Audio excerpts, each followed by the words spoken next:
Alright, a very good evening, ladies and gentlemen, once again from the flight deck, and welcome aboard another pilot's live stream here with Captain Nabs. As I'm just watching in the background, as somebody just did like a flip. Yeah, there's vehicles doing flips over here. So there's something not quite right with the... Okay, just ignore that. So much for looking out the window and seeing something normal. There's something normal. There's an airplane taking off. Well, we managed to shatter the illusion of reality in about, 3 seconds flat. Love it, love it, love it. But welcome aboard, everybody, for another edition of A Pilot's Life with Captain Nabs. We are back, and as you can probably tell, hopefully, maybe by the looking out the window here, we are at DFW, Dallas-Fort Worth again. And today we are going to take the PMDG 737 for another spin. Today we're on the way to New York City yet again. So we did a stream from Dallas to New York already once. We went to JFK. This time we're going to LaGuardia. So it is a little bit of a different airport. It's going to be a bit of a similar flight, but the ending hopefully will be quite a bit different because the approaches to LaGuardia are quite a bit different, and a lot of them are quite fun. It's a beautiful, beautiful airport, very close to downtown. Yeah. But today we're in a little bit of a press to get it done just because it's almost a 3-hour flight, and it is kind of late already. It's not late, but it's late enough that by the time we get this flight going, it's going to be quite late. So let's hop out of the window seat and let's hop back into the flight deck. And while we hop back into the flight deck, let's bring me up. Hey everybody, welcome back to the channel. So here we are, we're sitting at the gate in Dallas-Fort Worth here. We got everything already attached here. We've got the ground power on, so we basically are simulating kind of like a crew swap here. We've gotten on board the airplane. The crew that got off the airplane had partially shut everything down, so we're going to have to make sure that everything, they had secured the aircraft, so we're going to have to make sure we do get everything back on again here. But it does come with electrical power pre-established in this case.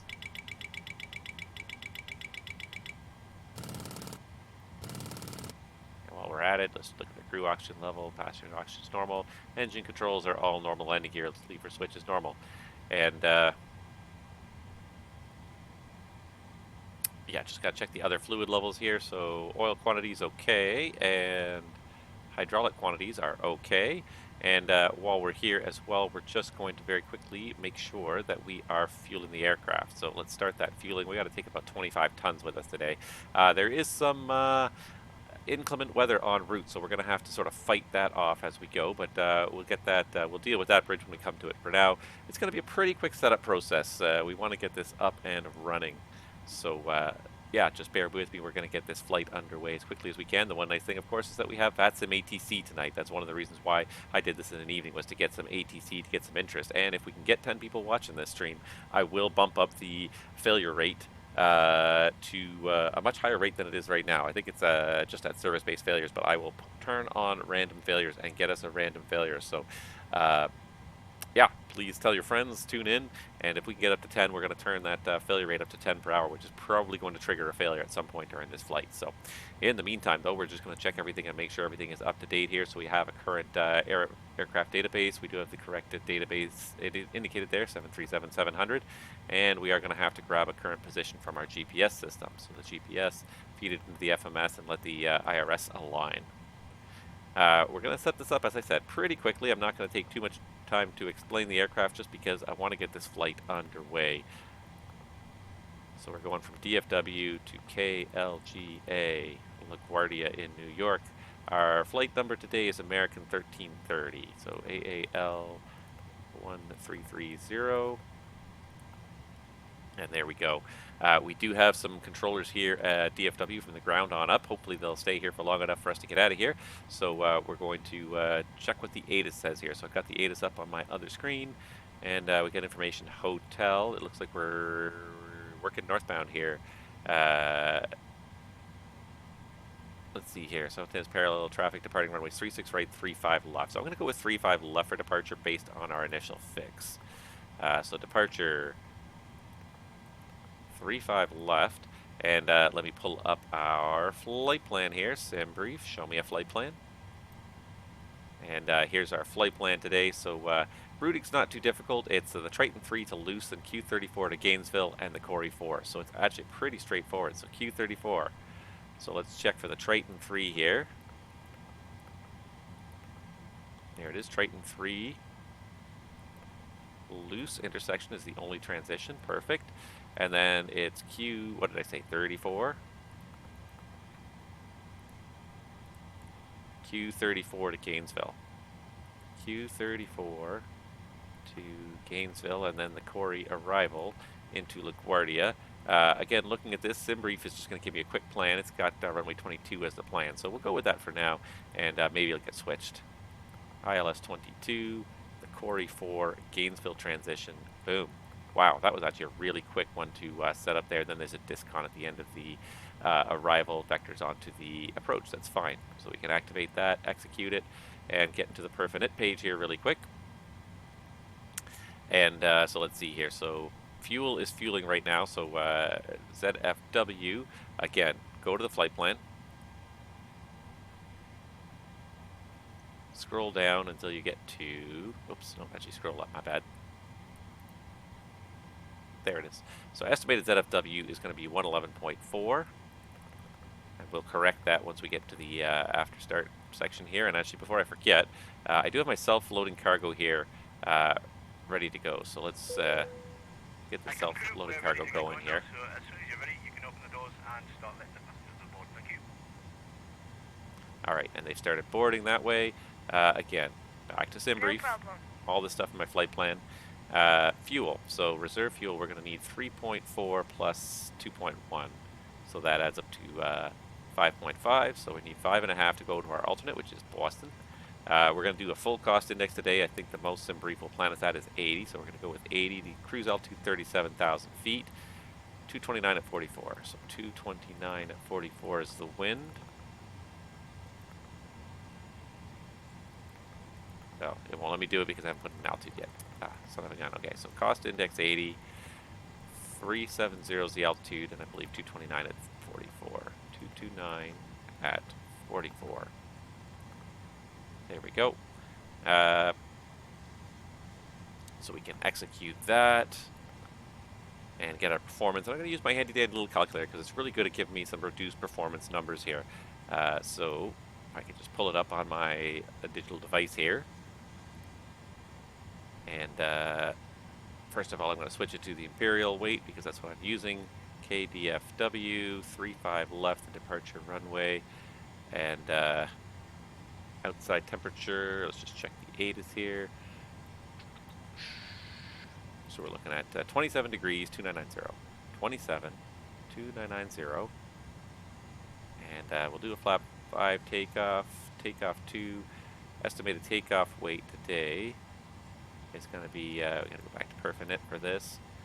So let's say 111 plus 25 is going to be 136, all around 137,000 pounds. Weight seems to be too high for a takeoff 2 departure. Okay, takeoff 1. Calculate it. It gives me a warning if it's too hot, but it's not, so there we go. So apparently I can do this with a takeoff 1 derate and a 40-degree flex. And then flaps 5, I'm going to put in speeds of 132. Because we haven't done fueling yet, these numbers are not accurate. So these, as the fueling happens, these numbers start to shift. So better to kind of go with the pre-planned numbers, which actually seem like they're going to be pretty realistic today. 35 and 142. And I don't know the CFG. I can check it over here on the payload page, or I could just do the double click. Hey, look, the payload page is 23.3. We'll go with that. And then we're all set there. FMS is already set up and ready to go. Let's get this underway. All right, so just flowing through the overhead panel. It really is pretty easy. Everything should be guarded and turned on or normal. The flaps are off because we don't want them actually moving yet. But yaw damper on. And all the navigation and display transfer switches are all normal and auto. Fuel pumps are all off right now. The battery's on, the galley's on, standby power is armed, and the IDGs are connected. We've got the ground power running right now. Left wipers on park.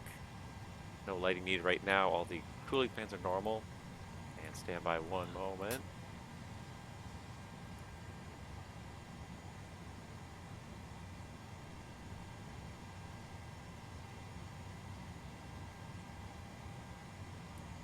All right. Sorry about that.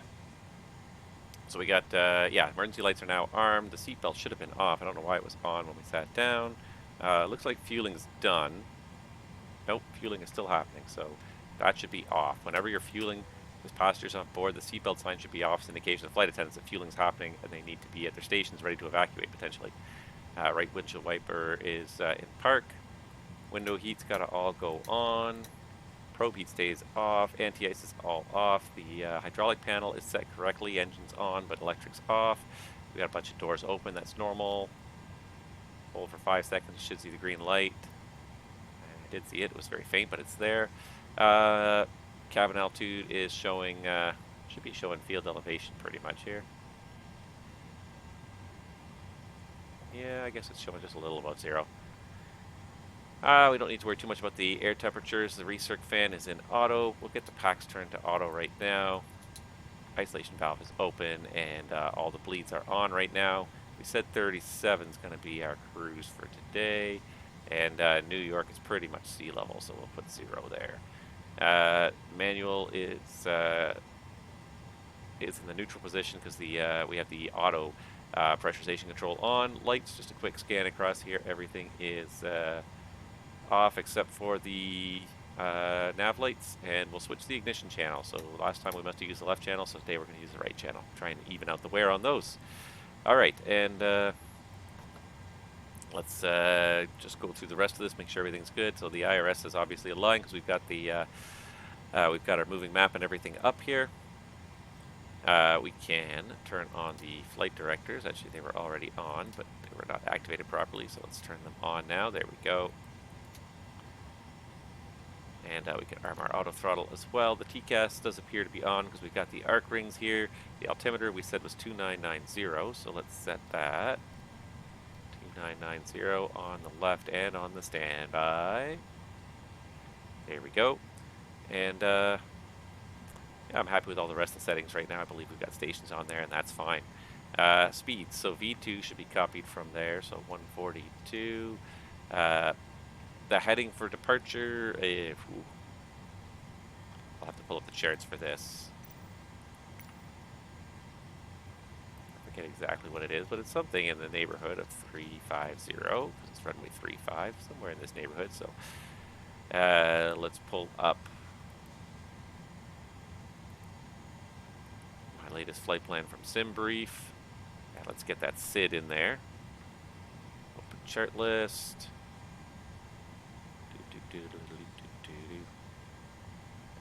Airport, I need that one.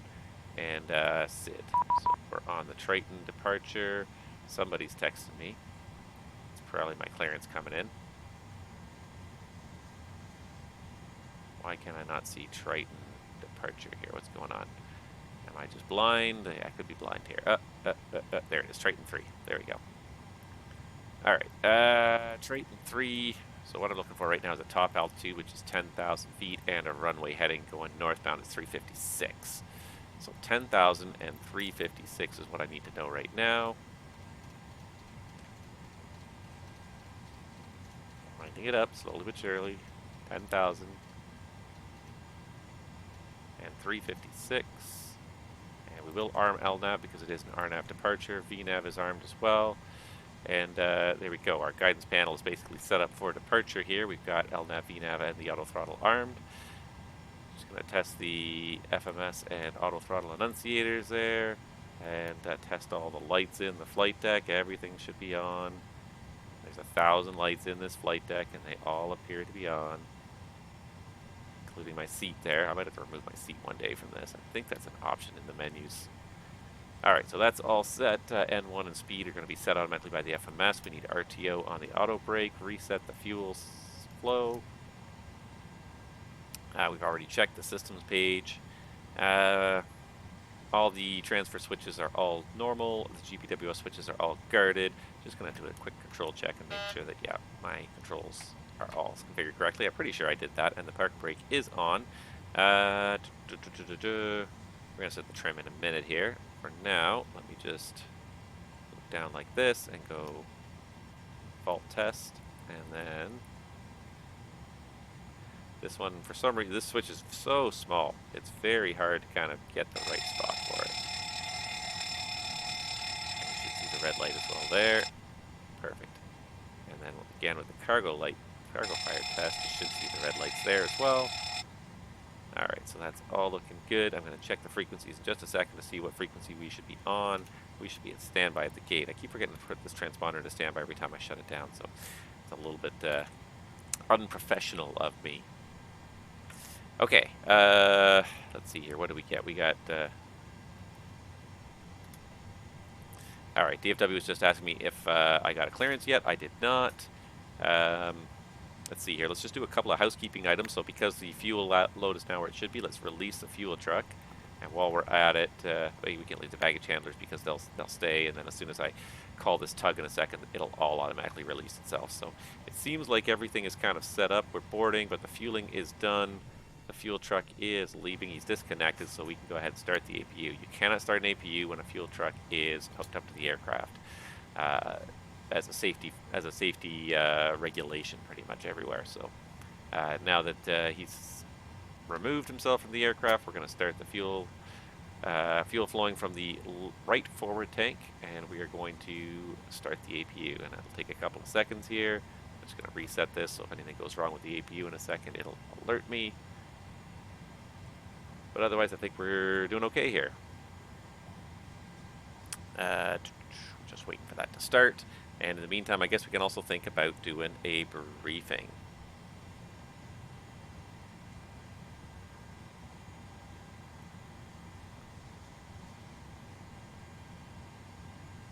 Alright, so. Okay, DFW sent me pre-departure clearance, which is fine. Alright, this should be, yeah, it looks like the EGT has peaked. It's dropping back down. In a couple seconds, you'll see the APU come online. But in the meantime, while we're waiting for that, we can, first of all, check the clearance. So I got my clearance here via PDC and VPilot. American 1330 DFW, scheduled 120.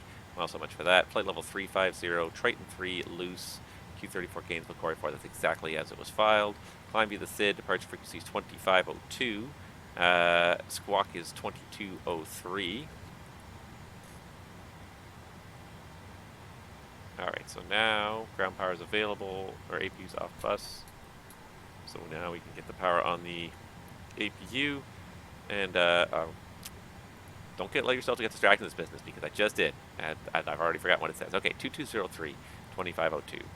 2203, 2203, and so what they do at my company, and I kind of like it as a policy, is if you have a departure frequency, you put it in the backup of the number 2, because you're going to need to talk to tower and a couple other people before you get to the runway, but it's at least there somewhere where you can see it and reference it. So 2502 is there, and anything else in here, expect runway 35 left for departure, advise appropriate ground control ready to taxi with ATIS, spot number, location. This serves your IFR clearance and requires no readback. Boom. Okay, perfect. So we'll get the ground controller up in a minute or so here, but we'll do a quick little departure briefing if you're ready, everybody. Not too many of you guys watching yet. Hopefully you guys will get a couple of you guys out here soon to start watching. Okay. Alright, so taxi out today. DFW, so it's a bit of a long taxi to get to 35 left here. I'm not sure, honestly, if we're going to cross on the Zulu Bridge or the Alpha Bridge, but we'll pay attention to the ATC instructions. Probably going to be, if I was a guessing man, I'd probably say it'll probably be down Gulf and then across the Alpha Bridge over to get to 35 left. It could go the other way, but they like to keep the aircraft just sort of flowing in the same direction, so to go this way would be kind of contraflow. So we're going to push back. We're going to go out at spot 117 or 18 and then expect southbound on Gulf, Alpha across the bridge, and then Kilo or Juliet Sierra or something like that over to 35 left. No hotspots or runway crossings along that route. SID today, I meant to bookmark it, but I forgot, is the Triton 3 RNAV departure 60-3 Whiskey and effective on the 24th of March 2022. So it's a fairly recently updated SID. Radars required, RNAV1, DDR, GPS required for use by turbojets only, non-aircraft, and that's RNAV capable. That's the 5 and 6 don't apply to us. Alright, so 35 right. Climb heading 356 to 1120, and what I should be doing actually is following along in the FMS to make sure that this is all valid. So pull up the legs page, make sure it's all valid. So 35 right. It's sorry, 35 left. Climb heading 356 to 1120, then direct to cross Cousin at or above 5,000. That's there. Then on track 082 to cross Fetzer at or above 7,000. 083 Fetzer, within a degree it's reasonable. At or above 7,000. Then on track 095 to Swift, 096 close enough, and then on track 1082 Trich. Yeah, so that's all there. Top altitude is 10,000 feet. We did set 10,000. And we've also got a max 240 knots there at Cousin on the diagram. So to Cousin, Fetzer, Swift, Trich, and then after that we go to JX, Triton, and Loose. JX, Triton, Loose. That's all there. So there's no issues there. Terrain around DFW is 3,600 feet. The weather looks like a nice day out there. Yeah, I don't see too much going on. And operational, I've got no MELs on the aircraft. Everything appears to be functional. Oops, sorry. And quick check of the NOTAMs. Anything about 35 left. So we got those northern taxiways are now commissioned. 35 left, 35 left. I don't see anything. Even 35 left. Triton 3 departure, disregard non-RNAV cable props. Note, that's fine. That doesn't apply to us anyways. This appears to affect everything here. Triton 3, takeoff minimums. Still nothing affecting 35 left. So that all looks good. I don't see anything at all. Operational noise abatement is to follow the SID. Any questions? No questions? Love it. All right. Get my checklist here real quick, and we'll do the pre-flight checklist. So pre-flight checklist, oxygen is tested 100%. Navigation, transfer, and display switches are all auto and on. Window heat is on.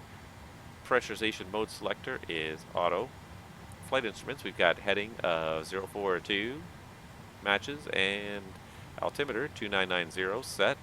Parking brake is also set, and the engine start levers are at cutoff. The pre-flight checklist is complete. It looks like my self-loading cargo is done boarding, and I think we're just about ready to go.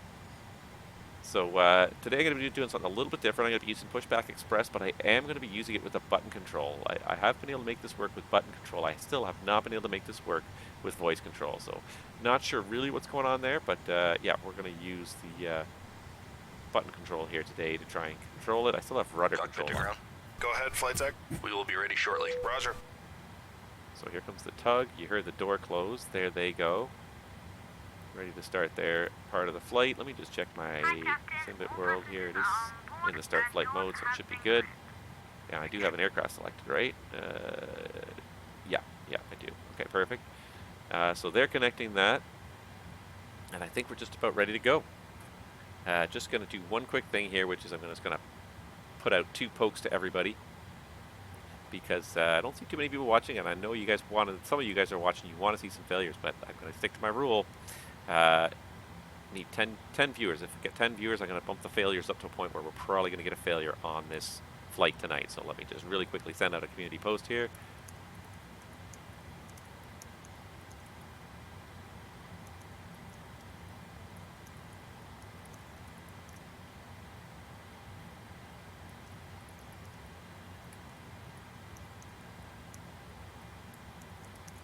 All right. And I did make my target time, which I'm quite impressed with here. My target time for tonight was 0130 Zulu to be pushing back off the gate at the very least, and we are doing it. I can't believe I got it ready that fast. When you get someone who knows what they're doing in an aircraft, it does tend to work out. I'm also just going to post a message on Discord.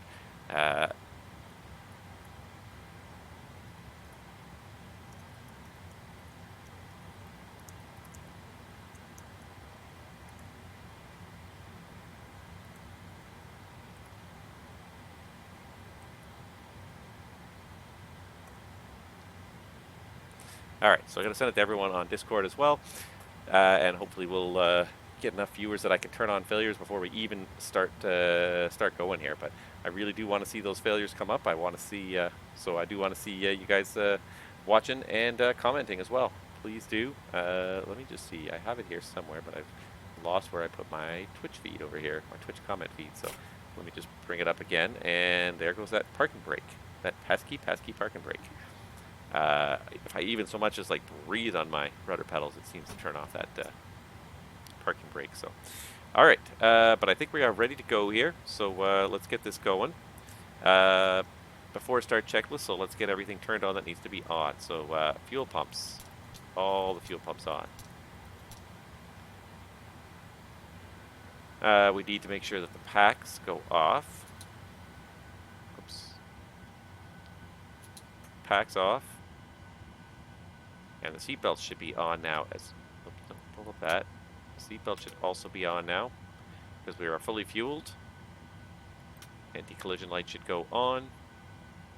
And we'll need to pressurize the B system, but not the A system because we're pushed back. All right, so let's see. Before start checklist, flight deck door closed and locked. Fuel, we've got 25.6 tons, and the pumps are on. Passenger signs panel on. Windows are locked. MCP, we've got V2 142 heading 356 and altitude 10,000 feet. Takeoff speeds, we've got V1. Should be on the takeoff page over here. V1 132, VR 135, V2 142, and the CT pre-flight is complete. Rudder and aileron trim free, and zero taxi and takeoff briefing is completed. And one thing we're going to do is we're going to just update our ZFW and make sure it is correct. So we got our final load numbers, and it indicates that we are looking at an actual ZFW of 102, so less than estimated by SimBrief by a fair bit here. And then we have to go and revalidate our takeoff speed. So 26, 28, and 33. So because we lost a couple of tons there, the speeds all went down a little bit. So 133 is the correct speed. And while we're here, the takeoff trim setting should be 5.6.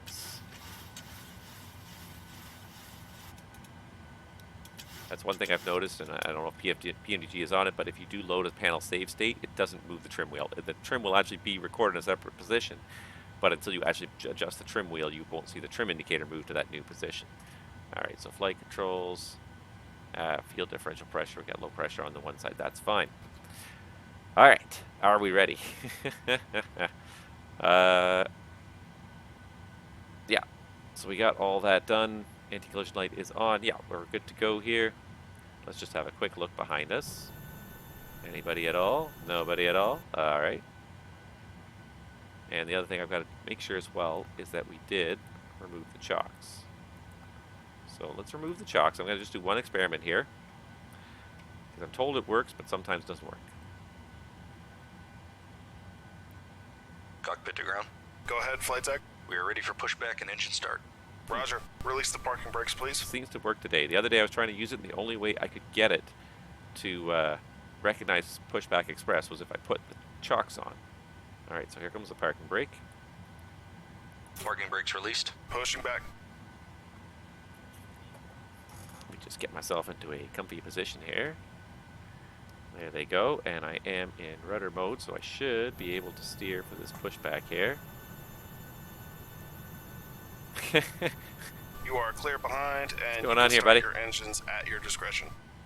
Oh, and the forward entry's not closed either. Oh my god, I'm not looking very carefully here. Alright, so let's go doors, closed, and let's go ground surfaces. It probably will release once the other guy goes away. Yeah, that's what he was waiting for. He was just waiting for a clear path away. And I cannot seem to steer. Also, my rudder pedals seem to be out of whack here. So the one cheat I can do, and this is not what you're supposed to do when you're pushing back, and this is how to get to steer, because PMDG disables the rudder axis in the aircraft unless you have the hydraulics on, which makes sense. But the rudder axis is what Pushback Express uses, so I'm going to have to start using like a distance pushback, which I don't like using as much because I just find it's so hard to estimate the distance. That's my problem. Anywho, we're going to stop the push there. Call it a day there. Pushback complete. Set parking brakes, please. Brake set. Parking brake set. Number 1. Roger. Okay, the tow bar is disconnected and the equipment is clear. We will see you on the right-hand side with the pin. Thanks, and you can disconnect and go to hand signals. Thanks. Have a good flight. See you later. Alright, and away he goes. So Pushback Express, I have been able to sort of make it work, but it hasn't been great yet. I'm really trying hard to make it work. Just doesn't really want to work very effectively yet. Alright, so anyways, we're looking for 25% there. Distracted for a second there. Get some fuel going here, so the valve is opening. We should see some rotation increasing there. The fuel flow is definitely up there. EGT's rising, so we have had a successful light off. One caveat I will say for everybody watching is that I have altered the time of this flight. So it is right now, it is 01 Zulu. I've backed this flight up by 4 hours. The reason is to keep daylight for this flight because I don't mind flying in the dark. But as a streamer, it just sucks flying in the dark. The codec does not do justice. Like the lighting is actually pretty good, and the sim looks pretty good in the dark. But when you get a dark sky outside, the codec that is used to encode for Twitch, it just looks terrible. All right, so we got a good start on number 1. Let's get number 2 going here. So I have, yeah, because it's late and because we would get to New York after dark, I have backed the time off to basically make our arrival probably around sunset or even a little before sunset, but keep it daylight, anyways. All right, here we go. Fuel's on, so the valves are opening. They're open. Fuel flow's indicated. Increased rotation still indicated. We've got light off on the EGT. Our ED1 is increasing. Our oil pressure and our oil temperature are both increasing. Oil pressure especially. I don't like sitting here normally because the speed brake lever completely blocks the vibration on the left engine from the normal pilot seat position. Alright, at 56%, that switch goes, the start switch goes to off. You should get a stabilized EGT here momentarily. It's just peaking there, and now here it comes back down. It's stabilizing. Everything looks good. Alright. So I kind of got pushed back and pressed to work. It wasn't fantastic, but it's pretty good. Let's just check my SimBrief, or not my SimBrief, my Simbit World Pilot's Life here, and it does say that we are en route. So beautiful. Love it. We're on our way, everybody. Okay, quick little after start flow. We start with generators. Put my generators on the bus. Probes should go on. All the hydraulic pumps are on. I thought I closed that front door. What the? I swear I clicked it. Closed door. There. Now it's closed. What the heck? Alright. Anyhow. Let's get the air conditioning packs on. The isolation valve is auto, and the APU bleed can go off. And we can shut off the APU itself. Alright, set flap 5 for takeoff. That's only 2. That's the 5 detent. And last but not least, a flight control check. Alright, so elevators, ailerons, and rudder. Alright. And blank that display and call for the before taxi checklist. Alright, before taxi, generators are on. Probe heat, on. Anti-ice is off. Isolation valves, auto. Engine start switches are, that's the one thing I forgot, are on continuous. That's why we have the checklist. Recall, checked. Auto brake is RTO. Engine start levers are idle T10. Flight controls are checked. The ground equipment is clear. We are ready for taxi. I'm just going to pop my flight number on here so I don't forget what flight I'm doing. Because that's exactly why this little, thumb wheel is here. It's just to help be a little memory aid.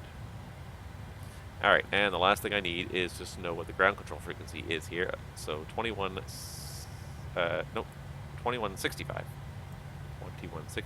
Alright, so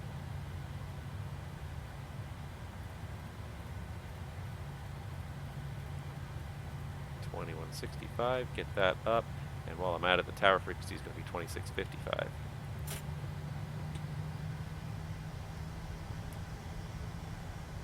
Really shouldn't be starting to move until I get this frequency in there, so let's just get it in there really quick. What I find is that, like, for a lot of these knobs, that the holding the turn button is actually faster than the scroll. Scroll is kind of nice for like a very short, precise change, but if you've got a big change to make, there we go, 2655. Now tower's up as well. All right, so brakes are released, clear left and right, and away we go. On our way to LaGuardia, everybody. Welcome.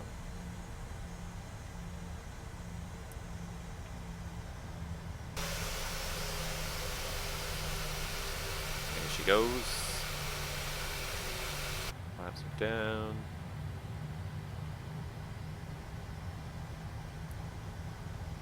I do believe we had information hotel. Yeah, ATIS hotel. Okay, perfect. Alright, so taxi light on.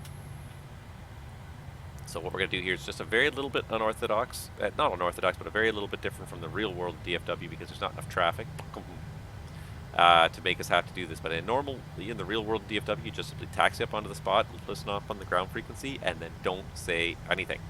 And the ground controller calls out the numbers of the spot. They don't know which flight you are necessarily, but they just call out the spot number, and you just then you tell him your call sign. And then he figures out what to do with you. But that way, it cuts down the congestion of the ground control frequency because there's not 1,000 people trying to call up the ground controller. The ground controller is the one who's making all the calls. So this is spot. I forget if it was 117, I want to say here.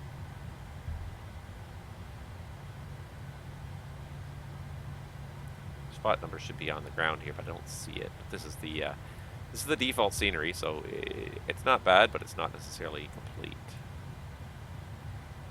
Remove myself from there, spot 118. DFW ground, American 1330, spot 118. American 1330, DFW ground, go ahead. 1330, American 1330 at spot 118, information hotel, ready for taxi.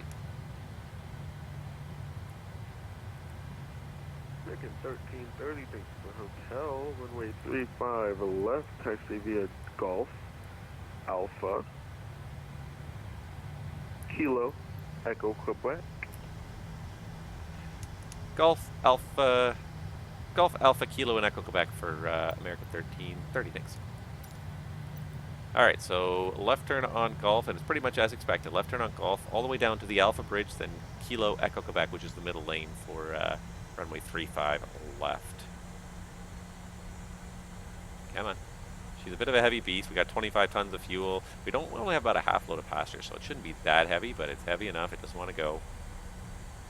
That's okay. There's the tower over there. These bespoke airports are not terrible. I do like, oh, Gilligan 74, welcome aboard. Let me just give me 1 second to finish my thought. But these bespoke airports are not too bad. Like, they're pretty reasonable facsimiles in a lot of cases. Like, this is a reasonable facsimile of DFW. It's not perfect. It's definitely not perfect. But it's definitely, it's got a reasonable amount of detail. You know, custom textures, custom models. So it looks, again, it's not like one of the most high-end airports, but for certainly for free, for included with the sim, it's definitely not a bad airport. And that's funny because, like, when you actually click on the airport in Microsoft Flight Simulator, of course, it shows you when you try to select an airport, it shows you offers, sales on the airport. And so I saw that there was a version of DFW for sale. The version of DFW for sale looked worse than this. So who would buy it? The texturing was all very poorly done. It was, and tell the texture. Well, yeah, the very, very generic textures were being used. I think they increased the number of buildings around the airport, but the buildings that they put up there look way worse than this. So I just thought to myself, who would shell out any money for that when it actually looks worse than the bespoke airport? But anyways, who knows? Some sucker will probably shell out some money for it. But yeah, look at the screenshots. It looked worse than the default airport. So why? I mean, look, there's even like the, you know, does it say Wyatt up there for liability purposes? Not Hyatt. That's hilarious. That is hilarious. Or is it actually a Wyatt hotel? It looks like it should be a Hyatt. Anyways. Gilligan 74, do you like A Pilot's Life Chapter 2? Absolutely, yes I do. I think it's a great Good evening, DFW, addition to A Pilot's Life. I think it fixes a lot of the little problems and issues that existed with the first version. I think version 2 is great, and if you own version 1, hands down worth the money for the upgrade to version 2. American I think the upgrade to version 2 sets you back like 12 euros, I think. Totally worth the difference. If you're a brand new purchase, I think it's like 30 euros. It's a little bit steep, but I'll tell you this, I got my money's worth out of it. I have no doubt I've got my money's worth out of it. It's so much fun because it takes the guesswork out of flying. You know you have a schedule to fly, and I mean you pick the time to fly. You go and fly when you need to fly it, but when you have time to fly it. But it assigns you a schedule, and you don't spend time thinking about where am I going to fly today, what airplane do I want to do, what airports do I have. Once you kind of set up a schedule, it's great. And I've really been enjoying it. I've done about 8 or 10 flights of it now, so I definitely think it's worthwhile. Right, taxi via. Hands down, if you purchase version 1 and you at all like version 1 even a little bit, version 2 is totally worth it. It just takes version 1 and just builds on it. It improves the interface, it improves the user experience, just a lot of improvements. There is a couple things that are a little bit disappointing now, and I've started to play with it a little bit more, and I've started to realize this, and there's one big disappointment that I have with it, and that is that you cannot substitute any aircraft to fly the route. In the version 1, it was pretty easygoing. It didn't care what kind of aircraft you flew the route in, as long as you flew the correct origin to destination. In a Pilot's Life version Chapter 2, it's a little bit more specific, and the thing that really disappoints me is just that it has to be an aircraft that's listed in the airline's fleet. And where this causes a problem for me, and I was going to talk about this later, but I guess you brought it up now, so this is Alpha. We're going to take a left turn on Alpha. Where it causes a problem for me is the Mad Dog. So obviously most of you are probably aware that Leonardo released their Fly the Mad Dog for Microsoft Flight Simulator about I don't know, it's probably more than 2 weeks ago. It's probably about 4 or 5 weeks ago, 6 weeks ago. They released their Mad Dog for MSFS. So, fantastic airplane. Like their P3D version was really great. The MSFS is starting where the P3D left off and getting even better from there. So, a really great airplane. But because it's basically in the real world, it's basically been retired from almost every airline in service. You can't fly it for a pilot's life. You can't just. You can get the type rating, but there's only about 6 airlines around the world, so you can't, for example, fly for American using the MD-80, which I kind of get to a certain degree. United 728, thank you for hotel. I've never had any trouble with the bridges at MSFS, at DFW here. We're going to drive over it right now, so I'll see if it's an issue. But yeah, that's the thing that disappoints me the most, is that the Mad Dog will not be something that you can use really in a pilot's life unless you fly for one of those like 6 airlines. But it used to be a really popular airplane, and tons of people had it. Works just fine for me. American 910, I'm not quite sure what you're doing, but you can go ahead and continue straight on Kilo, make a right-hand turn on Echo Kilo, make a right-hand turn on Lima, so, and then take Lima all the way down. I would like to purchase the Mad Dog. I would like to fly it in my Pilot's Life Chapter 2 career, but there's only like 6 airlines around the world where I could fly it now that own in the real world. So I actually sent a message on, maybe I've gotten a response, maybe not, to the suggestion, can we increase the number of airlines that allow you to fly the Mad Dog, because the Mad Dog is such a American Airlines on Alpha. Such a popular giveaway on Alpha for United 28. Yeah, so I asked him, could we add a couple of extra airlines that used to operate the Mad Dog, because it's going to be a very popular add-on. It'll be a shame if we can't use it with this software. So that was what I kind of like. That was my suggestion. I'll see what they say. I hope they get back to me, and hopefully they agree that maybe, you know what, maybe we can put it just. All I'm asking is for you to just add it to the fleet of a couple airlines that don't operate it currently, but let us operate it kind of in the past a little bit. Just this whole thing is make believe, really. At the end of the day, it's all a simulation. It's all pretend. But we are, so we gotta sometimes allow ourselves a few liberties. This guy's supposed to give way to us. So yeah, that was kind of my implication, was because it's going to be a very popular add-on, can we have a few more airlines to fly it? Accurate airlines that historically operated, but take the ones that maybe have retired it in the real world now and backdate it. And I say that with a little bit of a hopefulness, because there's a bunch of defunct airlines. There's at least 2 defunct airlines that I'm aware of that are still listed in a Pilot's Life as airlines you can work for. So obviously, like, it's not 100% like accurate to today's world. It tries to be somewhat accurate, but it's just a little suspension of disbelief. Well, we can look the other way, and if people don't like it, they don't have to fly that airplane at that airline. But just give it as an option, because I would love to fly the Mad Dog, but I don't want to work for one of those like only 6 airlines left that operate it. Anyways, we're at the runway, so before takeoff checklist. Flaps. We've got flaps 5, green light, and a stabilizer trim. I've got about 5.5 units. Before takeoff checklist is complete, and I'm 90% sure Echo Quebec is the middle lane, right? Yeah, it's the middle lane of this giant complex here. American 1330, go ahead and contact DFW Tower 126.55. Have a safe flight. All right, the tower 2655, American 1330. Thanks, have a great day. All right. 728, same for you, 126.55. Have a safe flight. I can't turn 655, and tune at the same time, so we're going to turn here first. American 2142, same for you, 126.55. Have a safe Flip flight. it over. 26 the tower, but then we also need departure ready to go here. 2502. So we're just going to stop moving for a second while I just really quickly bring this up. But see, isn't that good to have in the back of the number 2? I don't even have to go looking for it. It's just, it's very American quickly. 1330 DFW Tower. Stand by 10 seconds. Yeah, it's 728 is behind the American aircraft. And 728 DFW Tower, good evening, thanks. All right, sorry about that. American 1330 just set up the departure frequency. We are ready for 35 left. American 1330, Roger, confirm your squawking mode C for me. My apologies, American 1330, you got me. American 1330, thanks, DFW Tower 1010 at 10, RNAV 2 cousin, runway 35 left, clear for takeoff. RNF to cousin, runway 35 left, clear for takeoff, American 1330. None of you guys got that. That I did not flip on the transponder. It's not in my checklist, and I'm so used to it being in my checklist, so I need to kind of work on that. But anyways, okay, clear on the left, clear on the right. We're good to go.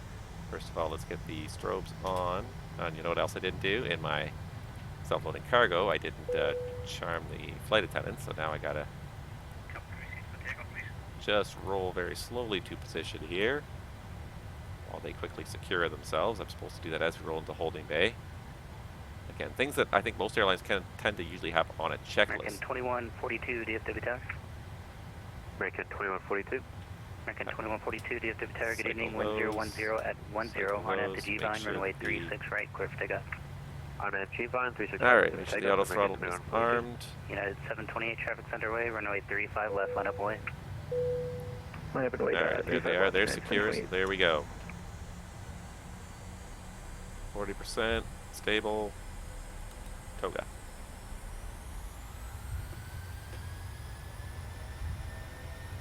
All right, takeoff. Check thrust.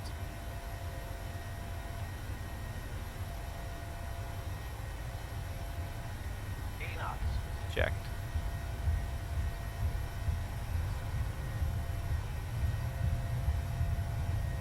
V1, rotate.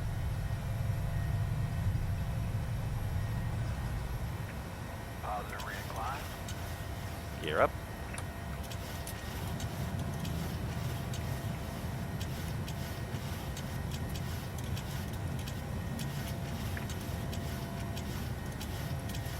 nav speed, LNAV.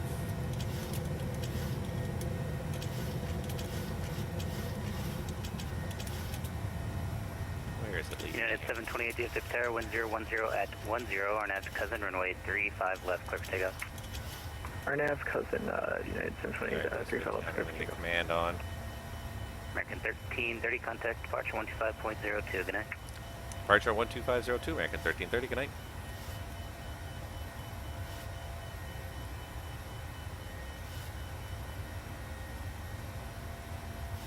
Flaps. Quite there yet. Flaps 1. DFW departure, American 1330, 3500, climbing via the Triton 3 departure. Flaps up. American 1330, regional approach. Good evening. Your radar contact, climb and maintain 17,000. Climb 17,000, American 1330.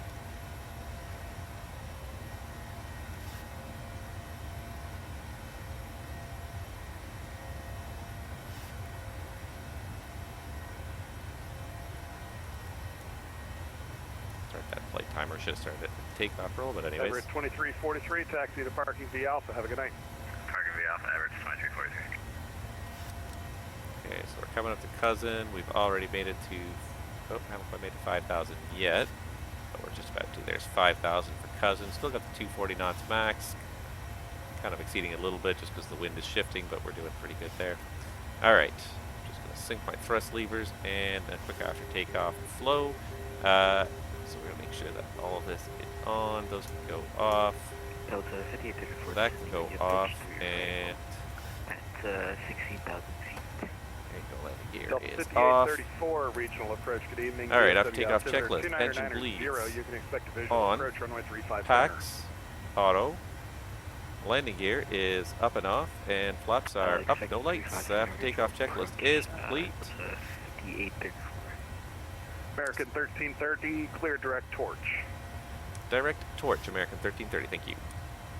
In regional departure, United 728 RNAV cousin. Torch direct. United execute. 728, regional departure. Good evening. Your radar contact, climb and maintain 17,000. Got a little busy there in DFW. It's nice to have some 17,000 ATC, I gotta say. Makes it feel Dodges, good day, American so much more real. Passing 6,000 on the West X2. American 2142, regional departure. Good evening. Your radar contact, climb and maintain 17,000. 10,000 already. 17,000, 17. There's the acceleration of 306 knots. And that's 10,000, so we can get the lights off. We can turn off the seatbelt sign. Come on. And let's just check the cabin pressurization here. So cabin, let's see here, cabin altitude is up to about 1,500 feet, so the cabin is climbing at a regulated rate, and we got differential slowly increasing, so we are looking pretty good there as well.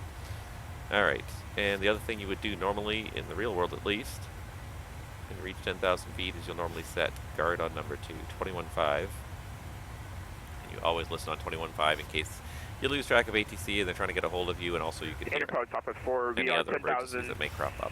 10,600 for 2,500, descending Mendo 4 arrival, and we are requesting ILS approach runway 31 right at left field.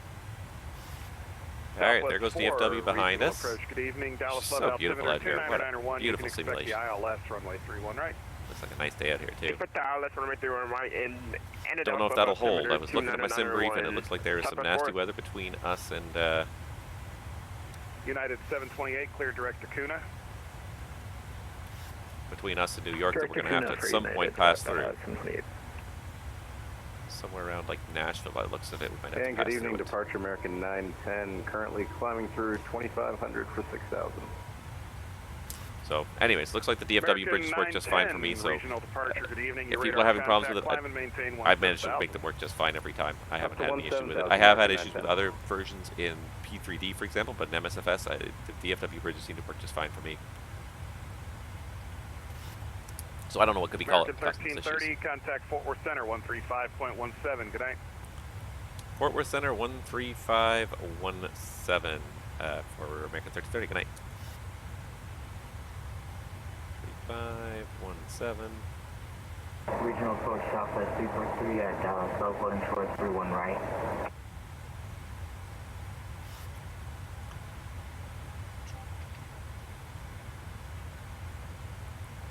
Fort Worth Center, good evening. American 1330, 16,000, climbing 17,000. American 1330, Fort Worth Center, climb, maintain, flight level 350. All the way up to flight level 350, thanks, American 1330. Alright, she's climbing really well today, but we're only got about a half load in this bus, to be honest. It's I think it's only about 60 or 70. Oop, we're way too far. Only about 60 people or so, so it's really not that full. Relatively light, so hopefully we're going to make good time over to LaGuardia tonight. That's my kind of goal. Southwest 298. Go ahead. We're looking for... Do I have real world experience? You're looking for what? I have a few hours. Not the 737. I'm I'll trying say to that. hand you off to Houston, but they're being picky. Go ahead and try to give them a call, 134.425. The 737 is not an airplane that I've operated in the real world, but yes, I have several That could have been better. decades, a couple of decades at least of experience in the real world, which is why I enjoy doing this. Like, I kind of enjoy sharing what I know here. Why did it? Oh, it did. It was already in level off. Oh, that's why. Shoot. See, that's what happens when you're not scanning. You just put it in and you assume it's working. Forward center, United 728. Now we got the climb going again. So it was in the level off when I dialed in the higher altitude, so it just continued to level off. Now there it goes. It's doing full power. 370 United. Back to climbing. Always pay attention to what it's actually doing. Yeah, I fall for that, especially in Microsoft Flight Simulator. It's so beautiful outside, just looking at the scenery go by.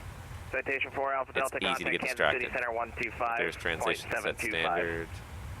Over to Kansas City Center 125. Standard set cross checked and passing 183.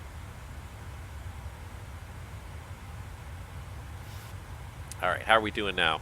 We've got almost the target number of people watching. So get a couple more viewers, and I will go ahead and turn this on here. So it's under FS Access, it's under PMDG. American 1410, contact regional approach now 125.025. PMDG, aircraft failures, all systems.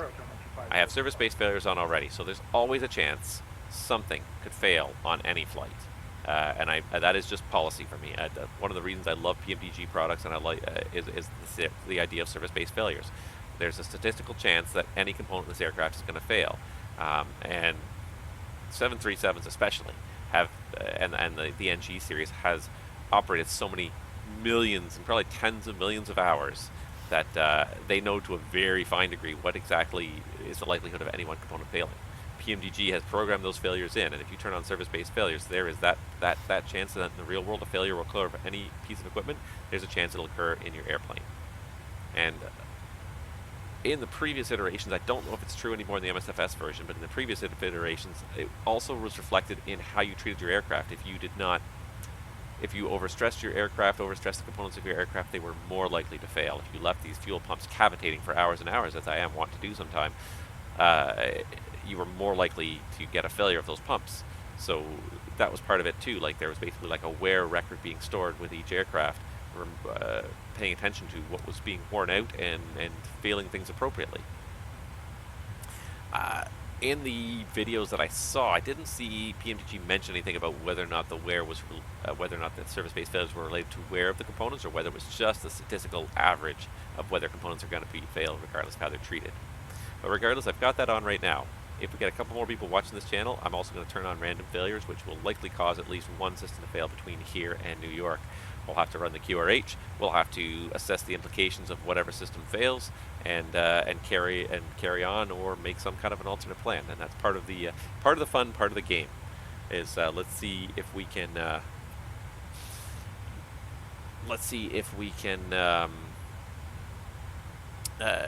handle whatever the world throws at us, and that's the thing about that's the thing about aviation. Working on it. Is that you never know what's going to happen. You never know what's going to fail. Just when you think you've been in this business for decades and you think you've seen it all, something happens that you just don't expect. Something happens that you can't foresee, and you have to deal with it one way or another. And certainly if you're in aviation, first of all, you cannot get stressed about the little things. Things are going to happen. You're going to be late a lot. And sometimes for the stupidest reasons. You can't get stressed about those kind of things, though, because they're just going to happen. You have to accept they're going to happen. You have to accept that stuff is not going to work out according to plan, and you've just got to roll with it sometimes. Sometimes things go according to plan. Sometimes you get to your destination on time, you go to the hotel, you have a beer, and all is well. But more often than not, things do not go according to plan. Good evening, Fort Worth. Just got to be able to roll. American 910 currently climbing through 16,000 for 17,000. American 910, forward center climb, maintain, follow for tree 50. Just kind of head 350, American 910. Through Texas. Let's see if I can pull this up here. So what I was concerned about, as I alluded to earlier here, if I could pull up my routing here. So this is SimToolkit. Tango Bravo, descend across SimToolkit Pro has got the routing plugged on here. This is what concerns me right here. Over here on the, almost moving into the Washington area now, we have some unsettled weather, probably some potentially severe convective weather here, judging by the shape and color there of the yellow and red. Let's see if I can turn off the auto follow me for a minute here. But yeah, so this area is what concerned me, is trying to get through this. Now, one of the as a pilot, you would kind of look at this and say, yeah, I'm not sure if I want to go through there. There were kind of two routes. First of all, let me just say there were two routes today that I was kind of looking at, and they both kind of, neither was a great option at the end of the day. There's kind of a southern route and a northern route to New York. There's no direct route just because there's no stars that start in this area. So the northern route kind of goes up like this, almost goes about Cleveland, and then turns due east to get to New York. Looking at both of these, neither one of them is a great option because of just the amount of kind of convective weather. And actually, look at this one. This one might be the best option now in hindsight. But I was looking at it. I was trying to figure out like what's the best option because they're both about the same mileage. The northern one's about 2 or 3% more mileage, but also would have taken the tailwind a little longer. Probably would have been just about the same. So it really came down to what's the best way to get through this weather. And it looks like this route we're on might actually be the ideal based on what I see right now. There's some very strong stuff right here. Probably would need to divert around that a little bit, but the way this is looking, we really only have like we have a couple of lines, but really they're mostly very mild. If we'd gone more northerly, we would have hit this line. This line is starting to look a little bit more intense. Probably would have required a little bit more deviation around it. So I wish we had weather radar in MSFS that we could actually pick our way through this, because that hopefully MSFS will draw this stuff on the screen in a reasonably accurate location. Their real world weather is usually quite accurate. We'll see how it looks, and maybe we will have to eyeball some diversions one way or another just to get around this. But we're gonna look at it as we approach it. We're gonna see if we can see a way around it. If we have to, we'll request a diversion from ATC. If there's no ATC online, it looks like we're going to mostly pass to the north of, I think that's Atlanta, right? Yeah, that's Atlanta. Looks like we're just going to miss Atlanta Center to the north. So if we don't have Indy Center or Washington Center online, we may not be able to get any ATC, but we'll still have to watch the weather and divert as required to avoid that weather. 19 Fort Worth Center, contact regional approach 125.02. Yeah, that's what I was kind of looking at. I was looking at this and I was trying to say, like, what is... Southwest 19, contact approach 125.02. Thank you, sir. What are my best options to get through here? We have probably about an hour to an hour and a half till we have to deal with that. But yeah, you want to be looking at these things ahead of time. It's called tactical flight management. It's all about looking at the flight situation, not just for the next 3 or 4 or 5 minutes, but looking 20, 30 minutes, an hour down the road. Because if there's a big cell of weather right here, the sooner we start a diversion, the less of an impact the diversion has, the less fuel we burn into and everything on if we divert. But if we wait for the last possible second to turn, we're going to have to make a very sharp turn, go a long way out of our way. If you take a slight turn very early on, you increase the mileage very slightly. Center, Tesla 76, turn on. So that's my that's what we're going to have to deal with a little bit. Right now we're just getting leveled off here. Tesla 76, Weather's looking beautiful here in DFW, so that's looking good. Tesla 7621 Fort Worth Center, welcome. Yes, sir. Looking to work 40 to the east of Ardmore. We're looking to divert to DFW. Nice to have some ATC, though, that's for sure. It definitely adds to the spirit of the whole thing here. Tesla 7621, Roger. Still only a handful of people watching. What have I got now? I've got 5 people. I had 7 earlier. Now I'm back down to 5. If you guys want to see those failures come up a little higher, you got to find some other people to watch this channel. I'm not going to do it with less than 10 people watching. So. With you, 340. Otherwise, we'll level off. We'll talk about other things, but I won't be gunning those failures if I don't get enough people watching the stream. Oh, SkyWest. Give me a second.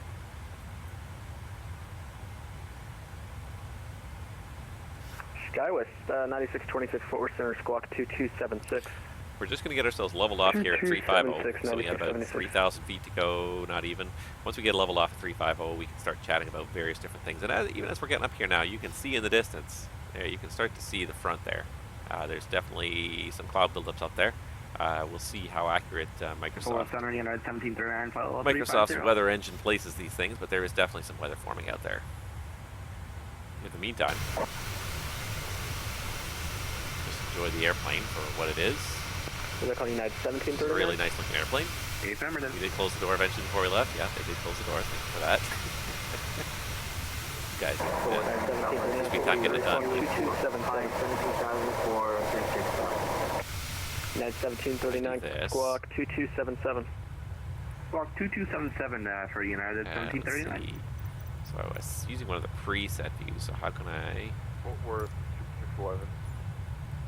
There we go. Camera drone. 611, go ahead. what's funny is that the drone is fixed relative to the center of the aircraft, but it doesn't move with the airplane. 11, Roger, same box clearance here, number 2.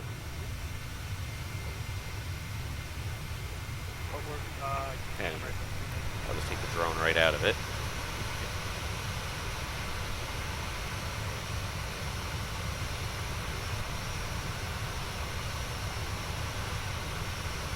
Roger, 319 footward center right now. Oh, something odd about the way that strobe flashes there. Forward entry Southwest 343, we'll see you at 17,000 for 36,000. Southwest 343 forward center, radar correction, climate tip level 360. I do just enjoy looking at this airplane. It just looks so good. You have to get really close to really start to see lines like that, texture lines. You have to get incredibly close to see that. Copy. Ready to copy, 7621.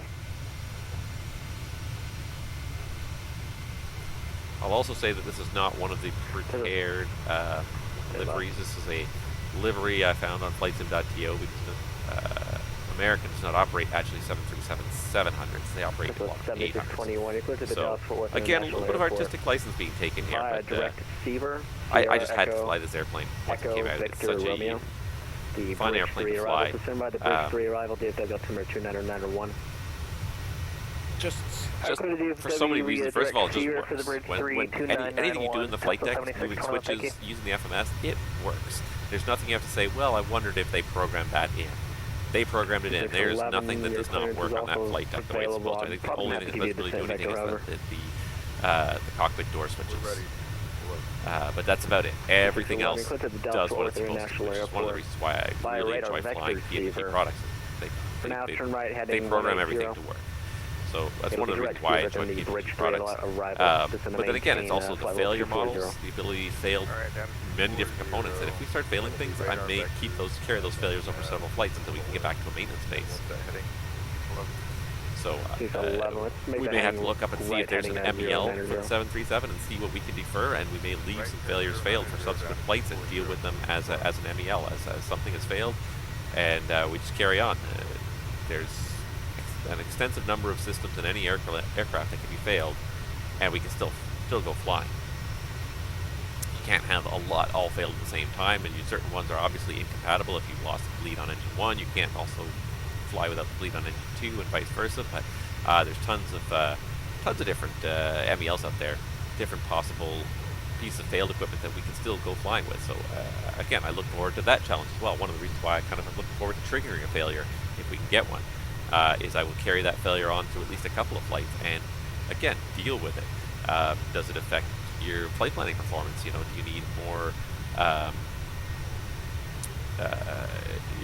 Does it limit your altitude? Do you need to carry more fuel? Do you need to leave the APU running during flight? Like, there's could be any number of things that are affected by an MEL. There we go, back on the flight deck. So yeah, I would like to see some of these failures occur, and yeah, see if we can deal with them and deal with whatever issues they cause. 1 Tango Bravo, contact regional approach 25.02. All right. Anyways, we're underway now. I don't see too much really happening here. So it's just a chance to talk about flight sim news, and really I think the biggest thing that happened since the last stream, and it happened the day of my last stream.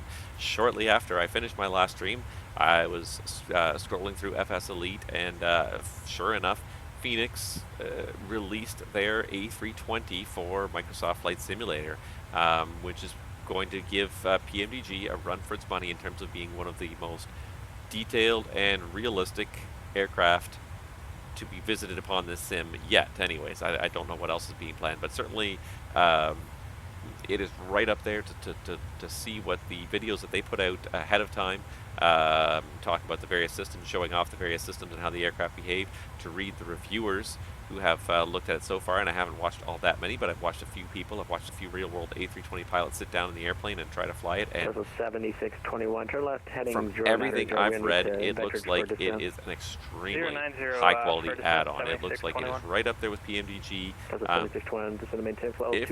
if not possibly even better than PMDG products, but it's certainly they're at the same level. in terms of being a very realistic flight experience with full systems modeling, failure modeling, ground services, all sorts of stuff. Like to watch those videos of the Fenix, it does make me drool a little bit. It's something that I would like to use. And the only thing that's kind of not making me go out and drop $80 on it right off the bat is just the fact that I have been flying two things. First of all, I just got this airplane in the hangar. I just got the 737 in the hangar. So I want to fly this thing first. I want to feel like I've gotten my money's worth out of this, as it were. I didn't actually spend any money on it. I had to store credit.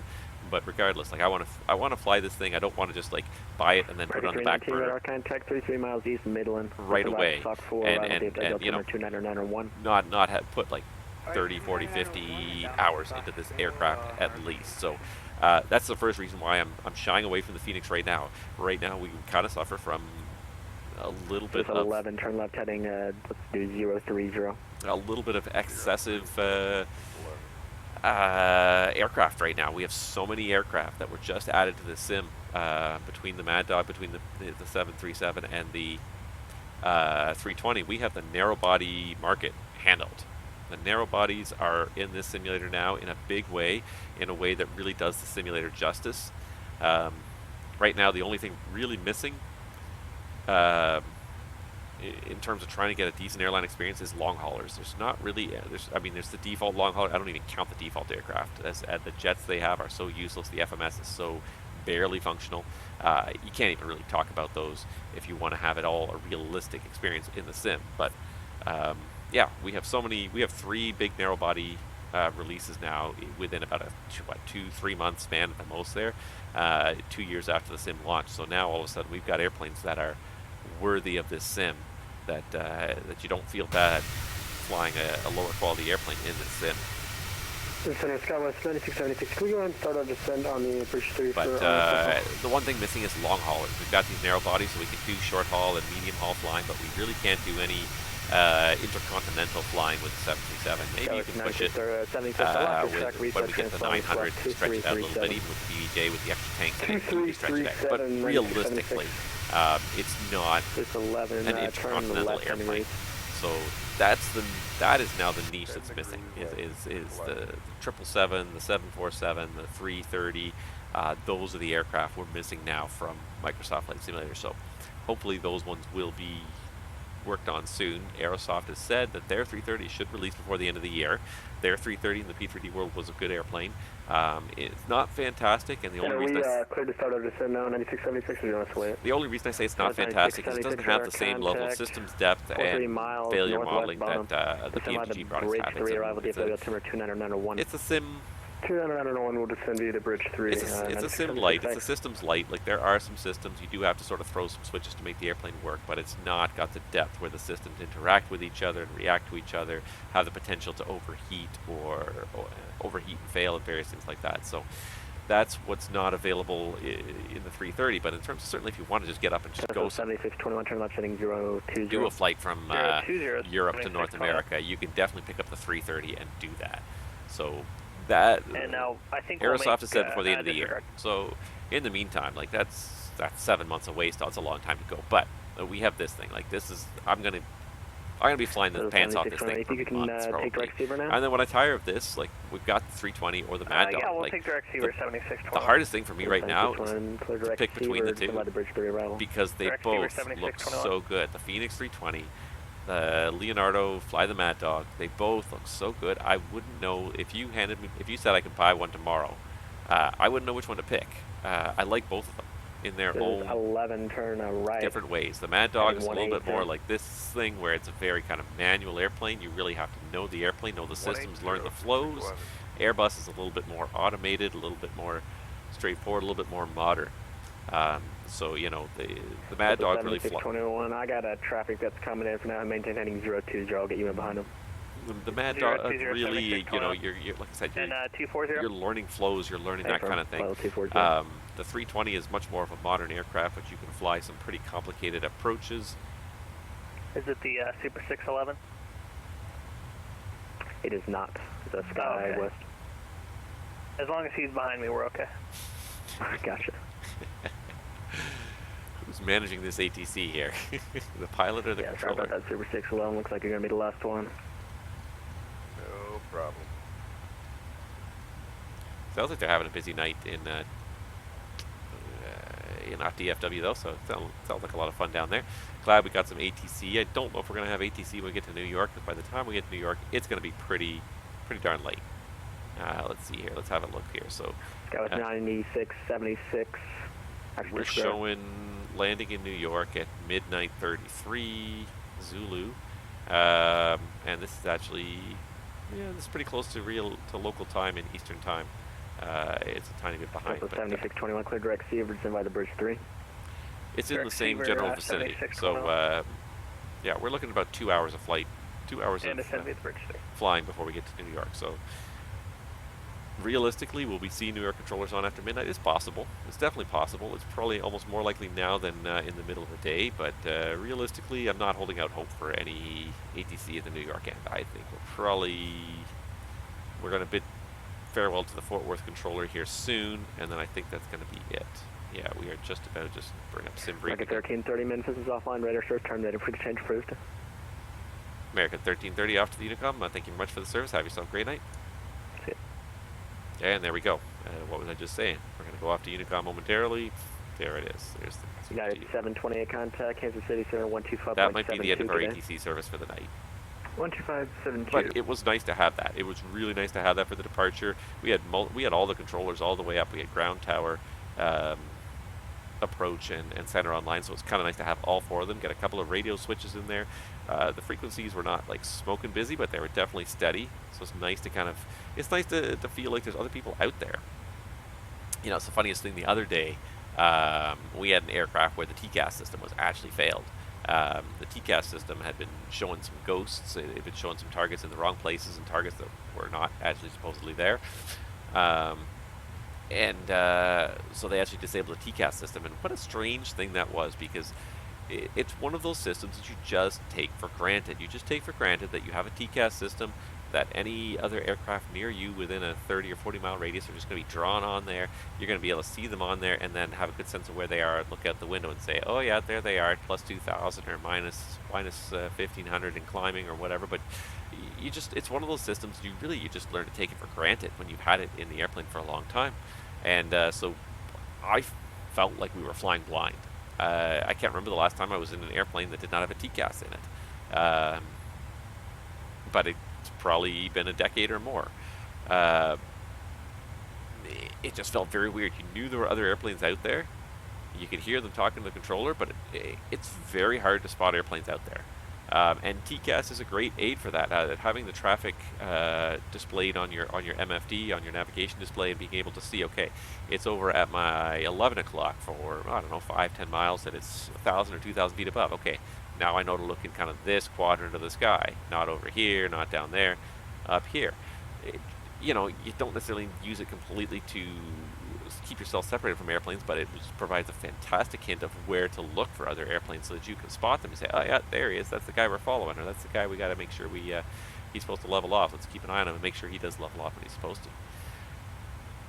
Flying an aircraft without the TCAS system enabled, where there was no targets being drawn on the screen, I felt like a blind man picking my way through the sky. It was such an uncanny feeling because I'm just so used to having it all the time in the aircraft. Such a weird feeling. And now that we've lost our ATC, I feel like we've lost our connection to anybody else being out there on the network. It's not the case, because I've got all these green aircraft are other aircraft on the VATSIM network, so there are other aircraft flying out there. But without ATC communication, it feels like there's not much going on. It feels very quiet all of a sudden. I feel like we're the only ones out here all of a sudden.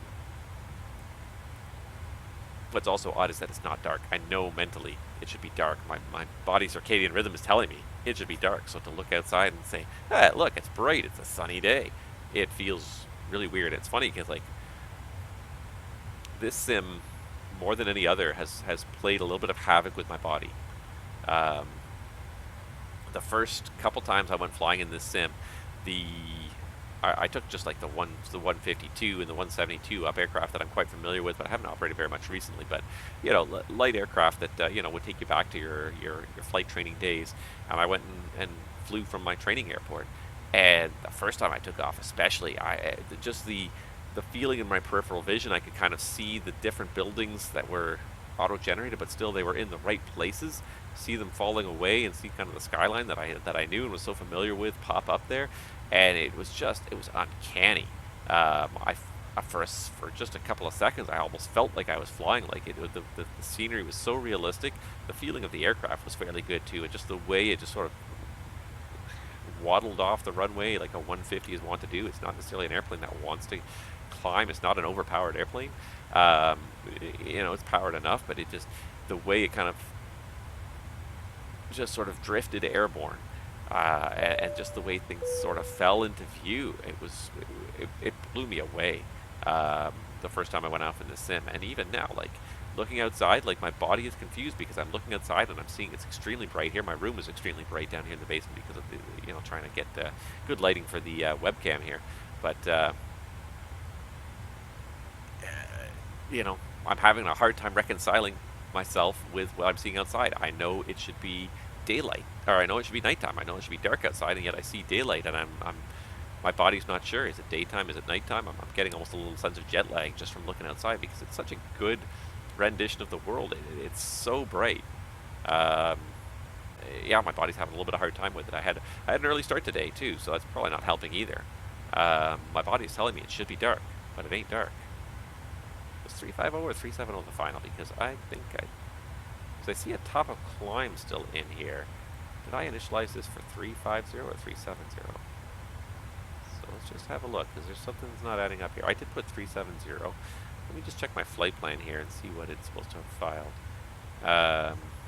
Supposed to have done 370, but I did two flight plans because I refiled it with a slightly different load.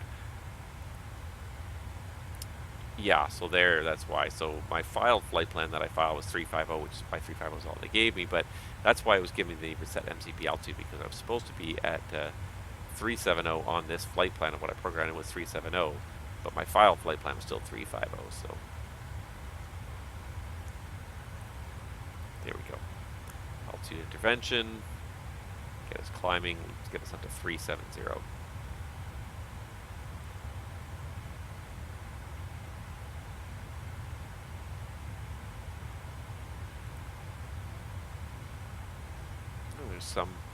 Some lower convective cloud out there. I don't see anything that looks too menacing up ahead. And I will say this, like, thunderstorm season is back with a vengeance in North America. Yeah. What else can I say? You know, it's the time of year already, but it's almost a little early still. Like, you do get some spring thunderstorms, especially because you get a big temperature differential going on between the warm and the cold, but this year already, like, I have spent quite a lot of time dodging thunderstorms, and then of course we had these absolutely crazy thunderstorms roll through Ontario last Saturday morning, and absolutely insane. The peak I saw was wind gusts of 55 knots, and I was kind of paying attention. I wasn't refreshing it like every minute or so, but like probably about like every 10 minutes we were trying to leave Houston to come back to Toronto, and that's 360 climbing 370. It was, yeah, I looked at the forecast and I looked at the radar. I said, ooh, that's a nasty looking line of thunderstorms. And so I was checking it as we were kind of going through the, as it was rolling through Toronto. And yeah, the peak I saw in Toronto was gusting 55 knots, that's pretty crazy. That is 9 knots shy of a hurricane force wind. So that was a pretty intense wind. Lucky we didn't really get any damage right at my house, but like I just noticed this afternoon actually on the way home that in the little kind of wooded lot off behind the houses 2 streets over, huge tree that fell down in that lot, and it's just sort of resting on a whole bunch of other trees, but you know, it's probably got to be 100 feet tall. Just snapped this like trunk that was probably like 18 inches across, snapped it in 2, and the tree is just sort of lying halfway across that wood lot now. So yeah, there was a lot of damage around. We were lucky right where we are there was not any, but there certainly was plenty to be found not too far away. So, But yeah, it does seem like we've had a lot of very powerful thunderstorms already this year. I've spent a lot of time already dodging them, which is didn't take us very long to get out of winter and right into thunderstorm season. All right.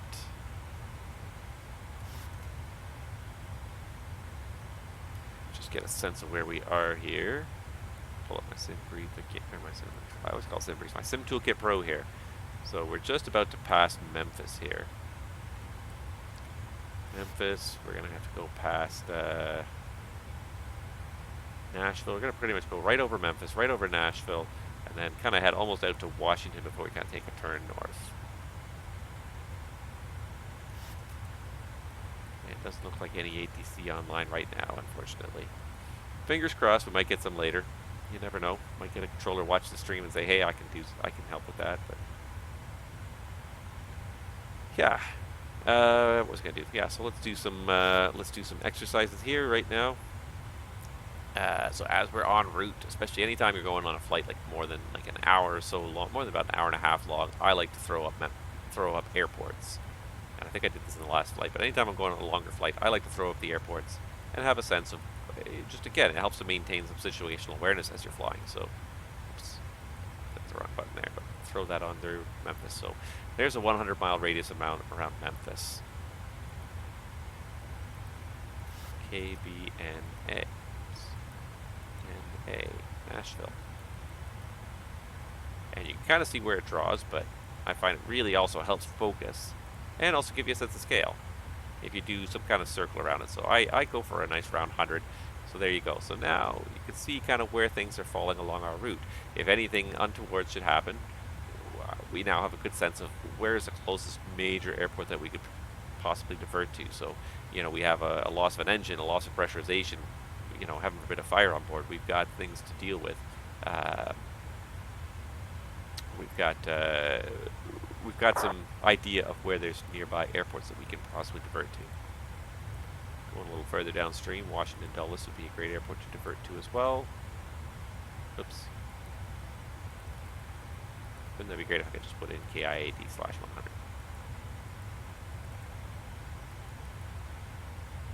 It's not even drawing on there yet. So something else, anything else kind of in that range here.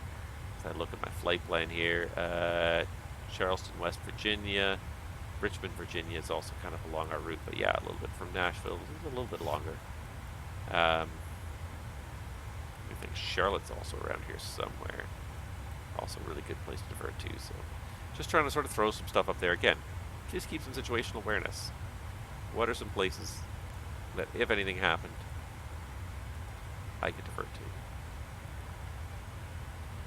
It doesn't have to be every 100 miles or anything, but just, again, what are those options? What are my options?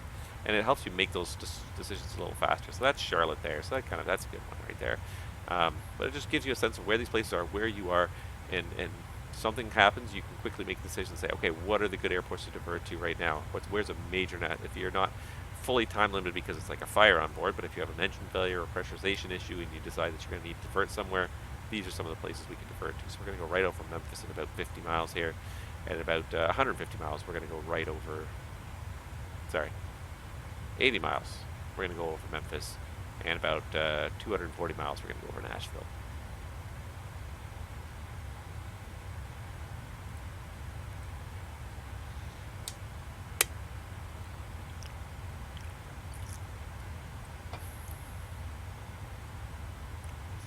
I haven't been keeping very busy my Chapter 2 pilot's life here.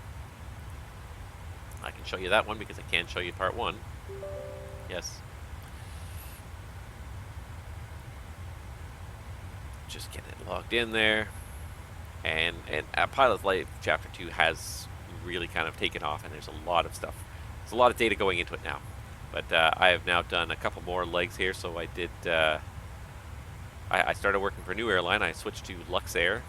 Again, lets me operate the 737. I've got a couple of paychecks, so I've actually amassed a little bit of money here. I basically earned about $291 as a pilot. I had $500 left over after my 2 type ratings. So I've earned about $291, so not too bad for a couple of weeks, for 2 weeks worth of work, really. But yeah, it gives you a sense then that, it's taken me 2 weeks to mass $250, $290. So it's going to take me about, by that estimate, it's going to take me somewhere between 10 and 20 weeks. Probably going to take me closer to 20 weeks to amass about $2,500. So you really are kind of committed to those first type ratings. Getting a new type rating is not going to be a quick process. It's going to take me a while to get there. I'm definitely going to rank up to the next rank before I get that that next type rating. And the thing is, once you start ranking up, then you start making a better salary, then you start earning that money a little faster. But yeah, as a junior first officer, it would take you a long time. It could potentially take you like 100 hours or more to make enough money to buy another type rating. So make sure you're happy with those first type ratings you get, because chances are you're going to be committed to them for a while. Make sure it's an aircraft type that operates a few airlines that you would be happy to fly for, so you can get some variety in there. Lux Air's not bad. I've been enjoying it. It's an interesting schedule. So yeah, I did Luxembourg down to Palma de Mallorca and back. That was the first turn I did. Then I have also got a bunch of other turns scheduled. Gran Canary. I'm going to Tunisia. Then I'm going to Tenerife South, and then Dubai. So a bunch of fairly long flights. These are quite long flights. This one to Tunisia is not so bad. It's about the same as Palma de Mallorca, about 800 miles. But this one, Gran Canaria, 1,600 miles. Tenerife South, also 1,600 miles. And then Dubai, 2,700 miles. That's going to be a long flight. I'm going to sit outside a whole afternoon for that. It's going to be a bit of a strain in the 737. I don't think it's going to be a strain, but it's going to be a strain for my rear end sitting here all night trying to fly that flight. But yeah, I'm enjoying it. I think this whole there's a whole lot of fun new challenges. First of all, like that whole type rating and having to pick a job that matches your type rating.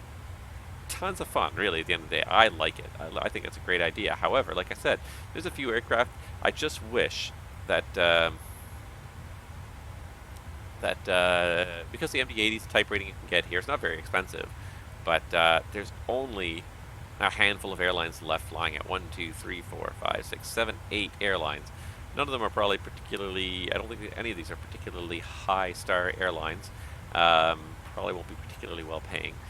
It's just a shame, like, you know, like, it'd be nice to fly for American or Delta and some of the other historical operators and be able to fly to some other places, because some of these airlines probably won't get you too much variety. You're probably going to, even if you get this type rating, you're probably not going to use it very long before you start to lose interest in any of these airlines. I don't know which ones are the biggest here, but let's check out a few. Zagros, World Atlantic, Fenix, Laser, Kish, Iran Air Tourism, ATA Airlines. So just curious to see like how extensive some of these route networks are, but I feel like this is the one thing, is like I feel like I'm not going to want to fly, I'm not going to want to get the Mad Dog type rating, because it doesn't open too many doors in terms of places I can end up flying. So ATA Airlines, only 7 people work there, so it can't be a very big airline.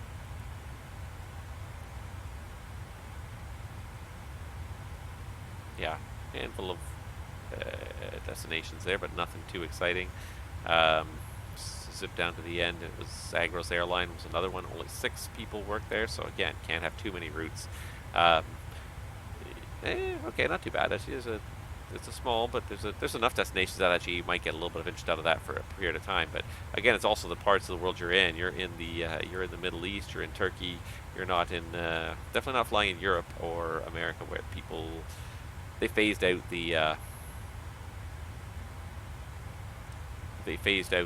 Mad Dogs a while ago because they just were not fuel efficient. But for all of these companies, oh yeah, one route. That's what your Mad Dog gets you. Sometimes I look at this and I'm like, I think we should have done a little bit more quality control on what's coming in here. I forget what the other ones were now, so I can't remember what the other ones were. But point being that the Mad Dog really is very limited. So because I was debating, I'm debating Fenix A320 Mad Dog. The trouble is the Mad Dog, if I want to use it with the pilot's life, very limited options. Whereas of course A320 almost opens up an almost unlimited number of airlines you can work for. Airbus A320 family, and let's just scroll through this list here of airlines that operate the A320, and you're literally probably 100 airlines or more. So you buy this type rating, you can work for just a whole ton of airlines. You buy the Mad Dog, it really kind of you're restricted. If you want to fly the Mad Dog, you're restricted. So I sent in a ticket. I don't know if there's been a response yet.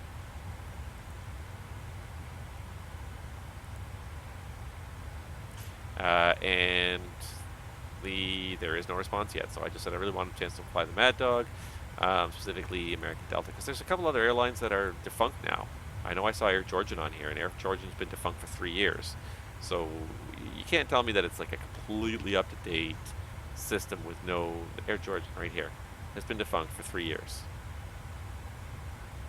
So you can't tell me that there's no you know, that it's 100% up to date and everything has to be 100% accurate. A little bit of the stuff is out of date, so I wonder if it's under here. And it's funny because Sky Regional's not even here, but I think it's here under the Air Canada Express banner. No, it's not even here anymore. Okay, so they removed Sky Regional, but Air Georgian is still there for some reason, so weird things anyways. But yeah, I've been enjoying this. I definitely will take a long time to build up enough money for that 3rd type rating, so make sure you're happy with those first couple type ratings you get. The CRJ, the 37 should keep you busy for a while, but like, yeah, this was me buying my type ratings. This is how I'm slowly building up enough money to buy a type rating again. It's going to take a while. Finance report, hours report. I do enjoy this challenge of trying to fly these aircraft a little more accurately, having my flights graded, and then having my ability to get other jobs graded. It's about the only way you can really kind of compare pilots. It doesn't happen really in the real world in that sense. I mean, you might grade pilots more on terms of like a performance on a sim evaluation, but rather than their performance at their previous job. But here's me flying around, trying to get some flight hours. But I do enjoy that aspect of it. It's been a bit of a challenge. I had one that did not go particularly well here. I got only 89. Apparently I pitched up too much on at some point, exceeded a 20-degree pitch, and taxied too fast on the taxi out, and beacon light were not on. So I lost a bunch of points there, so I only got an 89 on that one, which is a little disappointing, because it drops down your overall average now. So my overall pilot rating is at 96.75, which is still really good because I had a lot of really good scores, but you know, it could be at 98 or 99. So anyways, still I'm enjoying it. It's a good piece of software. It really is tons of fun, and just to show you, like, I'm not the only one who thinks this. Like, there's a lot of people who have already amassed a lot of hours in this. There's been it's been 3 weeks, 4 weeks since this software was released. There's been 18,000 flights registered on this software. Total number of people using it, 1,800. Right now there's 88 flights in progress, so 30,000 hours recorded. So very quickly a lot of stats built up. Some people are just flying like mad. Like, this guy's already built up 11,256 experience points. I don't even have 1,000. I have like 700. Let's see if we can find me here. I think I have 700 and something. Puts me a little bit above the halfway mark, I guess. I think. There I am, number 562 out of 1,800. So I'm in the top 3rd at least, but yeah, like, some people have just amassed a crazy amount of hours already. 11,000 experience points, which probably equates to probably like almost 100 hours. This person's probably operated 100 hours already. So interesting to see the stats going. Current flight map, of course, we're going to be on here along with a couple of other people. Should be on here. Oh no, because what am I thinking? This is number 2. Duh. We're not flying version 2. We're flying version 1 still, so we won't be on that map. Yeah, well. Alright, how are we doing here? So we're starting to eke our way towards the weather. First kind of patch of weather here as we approach, we just passed over Memphis and we approach Nashville. But really the worst of it is going to be kind of, yeah, as we kind of approach towards Charlotte. Hopefully it'll start to dissipate, because in the real world it's nighttime. But there is the FedEx World Hub right there as we pass Memphis. I just saw a green light flash there, so there's somebody, I think.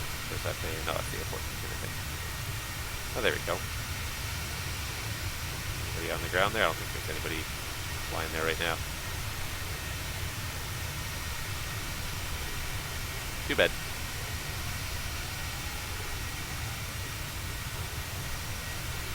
All right. That's the mighty Mississippi, I believe, behind us. It passes Memphis there. We're getting there. What else can we talk about?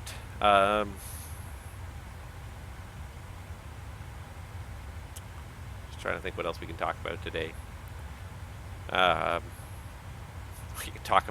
We can continue to talk about how terribly prepared the airline industry is for the summer of 2022, because I worked all last weekend, and it was a gong show from start to finish. And I'm sorry, like, I work in this business. It does not make me proud a lot of times to work in this business, because these airlines are not at all prepared for what's coming this summer. And I can't fault them for trying to sell seats on airplanes and trying to sell flights, because obviously the last 2 years were very difficult for the airline industry as a whole, and all the airlines individually struggled to get by. U.S. airlines fared a lot better than Canadian airlines, just because they got government subsidies, so they, for the most part, avoided layoffs almost altogether. They encouraged people to take some voluntary retirement buyouts to try and get a little bit of the workforce off the payroll. But for the most part, they operated at almost their normal capacity throughout COVID. Maybe they reduced the capacity a little bit, but they kept everyone basically employed. Contrast that to Canada, where there was no government support, which fine. You know, Canada's a socialist country. We'd rather support the healthcare system than support businesses, and that's fine to a certain degree. But nevertheless, that had an impact on the operation. Airlines had to cut their expenses dramatically, quickly, because the amount of money that they were bleeding was simply not sustainable for however long this was going to take, and no one knew how long this would take in the beginning. So everyone sort of held tight for the first month or two through March and into April, but pretty much through April, everyone kind of realized that we're going to have to cut back big time. We're going to cut back the payrolls big time. We're going to have to lay some people off, and the airlines, I think, didn't want to make that decision lightly and easily, because it's always a debacle when you lay people off in the airline industry, and any industry really. Whenever you lay people off, guaranteed you a bunch of people will not come back, and that is always the case, and depends on the circumstances, the company, what are the prospects for the company, what is this isolated to just one company, or is this everybody kind of falling for the same thing? But yeah, in the airline industry, obviously with COVID, all the airlines were suffering, so there were not really any other pilot jobs out there, but guys still had to make ends meet. So when they got, guys and gals, I shouldn't say just guys and gals had to make ends meet. So when they got laid off, they ended up taking other jobs. Some people actually did find other airlines to work for. Mostly cargo airlines were hiring like mad because of COVID, people trying to get everything delivered. So cargo airlines actually were going insane. So a bunch of people ended up working for cargo airlines, and or they got some other job somewhere else. You know, whether it be just like a temporary job working at like Home Depot or something like that, and just stocking shelves or whatever, but just something to bring in a paycheck while they're waiting for their career to get started. Or maybe this was the push to kind of get them into a new career. Maybe they wanted to be a realtor. So this is finally the push to, they were off work, they weren't working, so you can get the certification done, get into the business. You like the business, why go back to flying for airlines when they call you back? So I've heard that some airlines, the recall rejection was as high as 30%. So as many as 30% of the people who were pilots who were laid off chose not to come back to their airline when they were recalled back to work. 30%. That's a huge number to lose overnight. So the airlines are kind of still in shock, trying to figure out what to do, trying to muddle through, and trying to hire like mad. Because the airlines didn't know how long it was going to last. They didn't know if this was going to be a new normal. So they really tried to encourage people to retire early. Like lots of people took retirement buyouts, got out of the business altogether. But then the people who got laid off, some of them got out of the business altogether. So now all of a sudden we have 30% less pilots than we did 2 years ago at many of these companies. and travel is basically, to see the airports, is back to where it was 2 years ago. We're you know, certainly the passenger numbers are very close to it if they're not there, but they're basically in the same ballpark, and yet trying to fly with 30% less pilots, you can't do it. So we've got to hire people that were never trained before. We've got to train them. That's a huge number of pilots just sort of suck up over a very short period of time, and all the airlines are suffering for it. All the regionals are suffering because the mainline carriers have started to open up their hiring, and they're starting to suck people out of the regional levels. Everyone's trying to fill that 30% gap in their schedule, so whoever's paying the least, usually the regional airlines, is getting the shortest end of the stick in terms of losing people to a higher paycheck elsewhere. So it's not, there's no easy fix for it. First of all, people have to be trained, people have to become licensed, and it's not an easy thing, and but people have to become licensed and trained, and it's going to take a while. And that's true of the pilots, that's true of all the departments, really. Ground handlers and gate agents are two more departments where, again, huge numbers of people, huge swaths of the workforce got laid off. And these are jobs that often, especially for the entry level, you don't make a whole lot more than minimum wage. So there's not a whole lot of incentive to really wait a year and a half, almost 2 years, to see if they're going to call you back. You're out there, you're pounding the pavement looking for other jobs because you don't know if you're going to get this job back, and you can't afford to wait for it. So gate agents, and these are not like super skilled jobs, but they are skilled jobs. A good gate agent can do their job so much quicker than a newly trained person, and they know all the weird things to look for. They know all of these obscure references. People who are just fresh out of training probably haven't seen half the stuff they're going to see, you know, while they're working the front lines. Ramp staff, they're not going to see half the stuff that you know, is going to catch you off guard. But airlines don't measure these people as skills. Airlines look upon a lot of their workforce as a liability, as this costs us money to have these people here. Whereas I really think that they should be viewed as an asset. These people are skilled laborers. It may not seem like throwing bags into the hold of an airplane is a really skilled job, but there's so much to it. There's so many different aspects to it. Generally, when you're working the ramp, you're not just throwing bags. You're also plugging and unplugging ground power and air carts, doing water service, you know, pushback and tow in and putting the bridge on and all this other stuff. There's a lot of different things. None of them are particularly hard, but to do them well takes time to learn. To do them quickly and efficiently, it takes time to learn. When you lose 30% of your workforce overnight, and then you've got to train 30% from scratch, that's a large portion of your workforce to be really kind of struggling to get through day to day. And that's those are some of the big problems we have right now, is that there's not enough people working a lot of the time, and when the people are working, so many of them are new that it slows down the whole pace quite substantially of the workflow.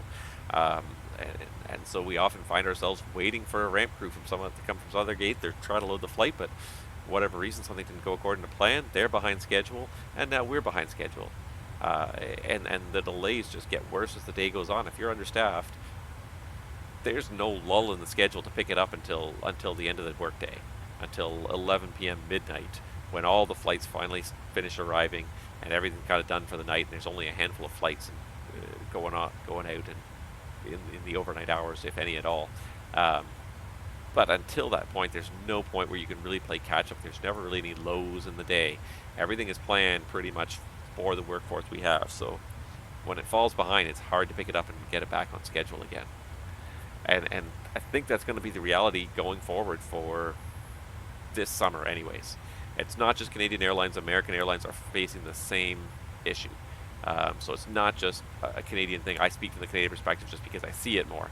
But the American Airlines are going through a lot of the same battles. They are having a hard time recruiting and retaining enough workforce to get the job done. It's an employees market now. People can often bargain for better jobs very quickly and easily, and there's lots of jobs out there. I know in Canada, unemployment has pretty much reached an all-time low. So it's not that people are not coming back to these jobs.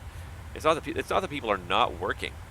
It's that people do not want to come back to minimum wage jobs anymore. They want a job that is more fulfilling. They want a job that pays a little better. Maybe has better working conditions. a lot of these entry-level jobs, people just took time to reflect, because a lot of times people take these jobs as entry-level jobs. They take a ramp job or a gate agent job as an entry-level job, not sure if they're going to do it for a long time, never thinking they're going to do it for a long time, and all of a sudden they turn around and they spent 10 to 15 years there. Now they've got seniority in the company, now they don't want to leave. But this was a great chance for people to really look around and say, is this what I want to do? Because you weren't going to work anyways. You had the time to go and look for another job. So a lot of people were able to ask that question, is this really what I want to do? And if not, here's a chance to go and look for something different, something that maybe I do want to do. And this is the problem, is that a lot of these jobs, they're hard jobs. Being a ramp guy is not, being a ramp attendant is not an easy job, because you got to be out there, you got to be pretty strong, and you got to be out there in all kinds of weather. You're going to have people barking at you because things are behind schedule. Usually it's not your fault, but they expect you to pick up your pace to help make up the difference. And gate agents, I couldn't be a gate agent. Dealing with passengers on a day-to-day basis, and so many people are nice, but it only takes one person. You could deal with 1,000 passengers in a day, and it'll only take one of those people to be in a bad mood, call you a bad name, and it ruins your whole day. It ruins your whole outlook. And again, like at the start, these things are not much more than minimum wage. People get into them for a few years, okay, the wages start to go up. It's actually not a half bad living, but certainly people who are at the entry level, first people who are let go, laid off, they have no incentive to stay, really. At the end of the day, it's not a job that they're wedded to. They're not really making a great wage. If they go somewhere else, they're probably going to make about the same wage. So I see it, and the whole industry is understaffed. It was understaffed before COVID. Most aspects of the industry were understaffed before COVID. COVID came and kind of gave everyone a breather and actually forced everyone to shed staff at the time to try and save money. But the irony now, 2 years on, is that now they're even shorter than they were 2 years ago. 2 years ago, pretty much every department in every airline was short-staffed and was costly hiring. And then came COVID and freeze on hiring, lay people off. Now, travel's back to where it was. To go to the airport, travel looks like the numbers are back where they were, but the staff is not there. And the airline sold seats like the staff was back where it was. The staff is not there. They cannot get people trained fast enough. And this is going to be, I think you're going to see this problem just go through the entire summer. Past weekend was a long weekend. I think it was just a practice run for the summer. And from what I saw at various airports, most places failed abysmally. It was just, nobody was able to keep up with what was going on. It didn't help the absolutely crazy weather that happened in the densest airspace in Canada anyways on Saturday morning of last weekend, just to sort of throw the whole thing for a loop and cause a whole bunch of cancellations right off the bat. But I'm not looking forward to this summer as an employee, because I feel like those people who are working are going to be worked really hard, and whether by choice or not, and it's going to be just delayed a lot, because every department is going to have issues. And if it's not because of we're short on gate agents, we couldn't find a gate agent to come handle your flight today, it's because the ramp staff was short. And if it's not because the ramp staff was short, it's because customs is short-staffed, so everyone has to wait to go through customs, so you can't go to do your next flight because you're still holding your passengers on your airplane trying to deplane them. So it's going to be a long summer. I feel bad for people who are traveling, but anyone who asks me, I tell them I wouldn't travel this summer. It looks like it's going to be a very unpleasant experience for everyone. Okay, well, that was enough ranting about that. that rant went on, didn't it?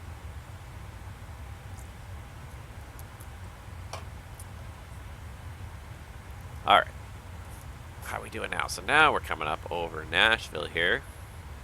Again, the weather doesn't look too bad. There's definitely some buildup, some cumulus cloud out there. I don't see anything that looks like a really intense thunderstorm we're going to need to divert around, so that's good. Maybe as the night has fallen, the intensity of these storms has dissipated. Or maybe we just haven't reached the really bad ones yet.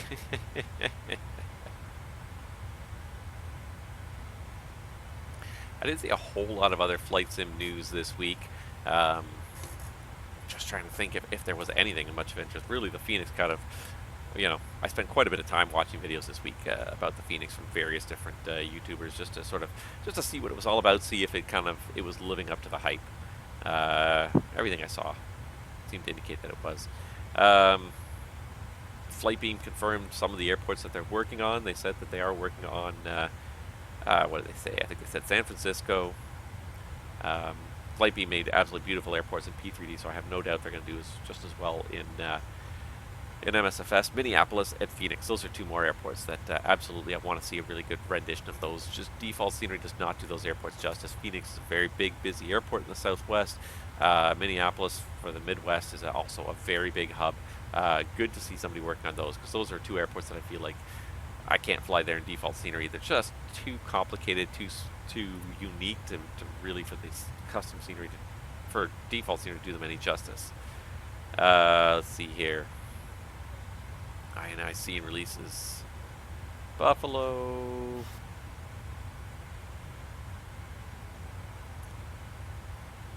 The Honda Jet apparently is going to be releasing at the end of the month.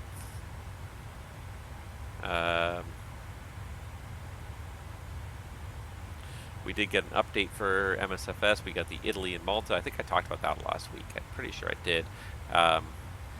New update that was released now, though, of course, and some people are very excited about it. I have mixed emotions. I think I'll play with it a little bit, but it's not super huge on my to-do list. But that is that the Top Gun Maverick DLC for Microsoft Flight Simulator has released and can be downloaded. So you get some nice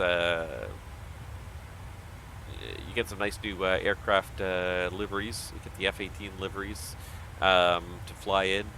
I believe they added a carrier. I believe was one of the things that they added. So they added a bunch of stuff to the aircraft, or to the sim. But yeah, there's a new livery, three training missions and 5 challenges, and there's a carrier landing challenge, as well as a brand new, never before unveiled hypersonic aircraft. So that might be fun just to see what that aircraft is too, and pick that up for a run. I'm really not big into military aircraft, but again, could be fun. It's free DLC. You know, all it'll cost you is a little bit of space on your hard drive.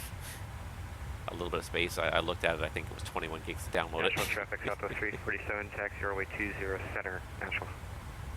Nashville, huh? Same. Well, let's see if we can spot this guy. So where's the Nashville airport? It's going almost right over it. I really don't know Nashville at all, though, so honestly. Oh, that must be it right there. Do we see Southwest anywhere? Oh, I have the gauge there. Am I too far away vertically to draw it? I assume this is the Nashville airport.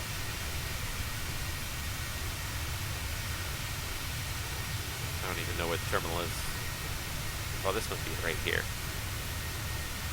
See a Southwest anywhere, but it could be that we're so far away that it's not going to paint him really.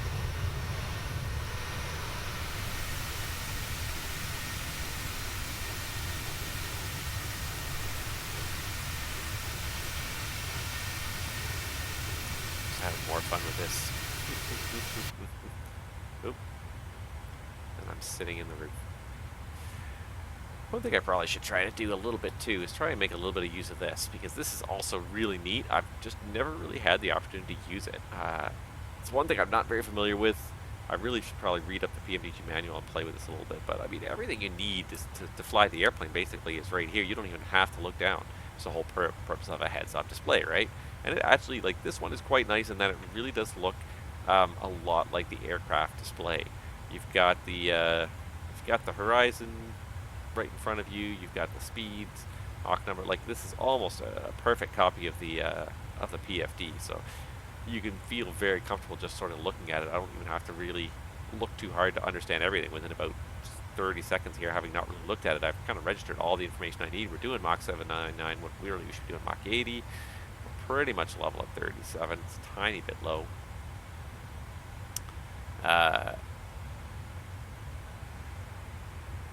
Nashville traffic flight 2 departing 20 center, Nashville. I don't know if we can get the FMS to come up on here, but I really should try and make a little bit more use of this heads-up display. It's a fun little tool, and obviously they spend a lot of time trying to make sure it works. It's collimated properly. I believe collimated is the term, which means that the horizon on here lines up with the horizon outside. But if you, no matter where I pretty much move, as long as it's being displayed, it seems to have displayed, seems to maintain its display in the correct spot, which is really kind of neat. Maybe we should try and use that when we're actually on our approach into LaGuardia. Might be kind of fun. I really don't know too much about setting up this thing here. Southwest 347, lining up and wait, runway 20 center, Nashville International Airport traffic.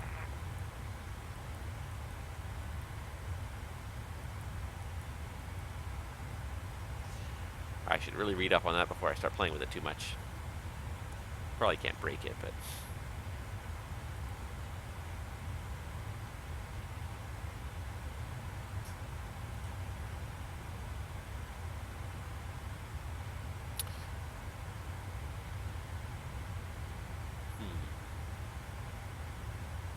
Well, if anybody has any questions, things you want to ask, please ask them now. Now's a great time because I'm sort of running a little bit low on topics to talk about. And again, with these long 3 to 4 hour flights, I don't get people asking questions. I sort of run out of things. Sometimes there's some good news in the good news to read, but right now there wasn't a whole lot this last week. The Fenix really kind of dominated the news cycle in the flight sim world, and that was about it. I feel like there's one more thing. Let me scroll back through there again and see what else was on there. Yeah, no, it was really the DLC. It was really just about all. I think I saw there was much interest there. Yeah.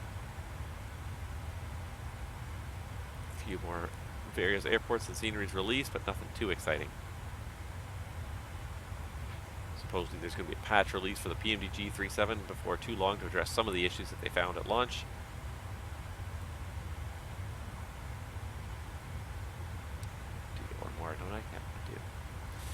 Start to scroll out, you can almost see that's the arrival into New York there. So in about 400 miles we're going to be on the arrival in New York. That's still almost an hour. Get a little better, but still showing midnight 32. Right now it's showing 22:59, so it's pretty much an hour and a half from now we should be touching down in New York. So I got to be pretty tired by then, I got to say. I got up early this morning for work. We had in-class training, and of course then you got to drive to the airport, dealing with traffic. And I'm not used to that. We actually did a survey today. Part of our training, we were talking about fatigue. I did a survey today to figure out what kind of person I am, and I came in as the wolf. The wolf is the late riser, the late to bed. Generally has peaks and bursts of energy around 6 p.m. and that definitely describes me. I'm not an early riser by any means, not by choice. When we don't have to get ready for school, I am usually like someone who's not going to get up before at least 8 to 8:30, maybe even later than that. But then I stay up quite late in the evenings, working on projects or playing games. Either way, but I tend to stay up later and make use of my time at night rather than in the morning hours. So, but I kind of knew that already. I have always been a bit of a night owl. I have no problem staying up late most of the time, but getting up early can really get to me very quickly. That being said, of course, this weekend is going to be nothing but me getting up early, ridiculously early in some cases, 3 in the morning in some cases, to make it to the airplane on time. So I probably should carry that on. I am feeling a little bit tired tonight just because I think I got up that early. Oh. And there's fuel pump number. Or in front of that, let's see here, the center tank is getting a little low there, so we'll go ahead and switch off that pump. In a couple seconds, the other side of the tank will run low. Also need to be switched off. Still have 17 tons of fuel in the tanks though, so we're burning about 45 an hour right now, 4,500 an hour. So that's still over 3 hours of fuel in the tanks on what's an hour and a half flight. So we should land in LaGuardia with an hour and a half. I did include quite a bit of extra fuel today. I think I did 45 minutes of extra fuel just because of those thunderstorms, just in case I had to deal with and divert it all. Really kind of just trucking around a whole lot of extra fuel for that. Hopefully I don't have to use it.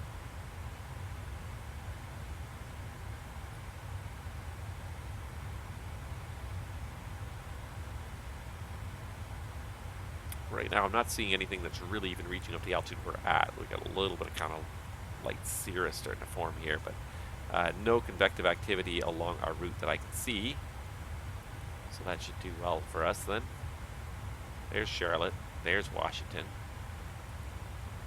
And after Washington, we can pretty much plan on just going straight in. Will they ever add weather to the radar screen? I hope so. I think they will. I'm pretty sure it's on their roadmap. Now you got me curious.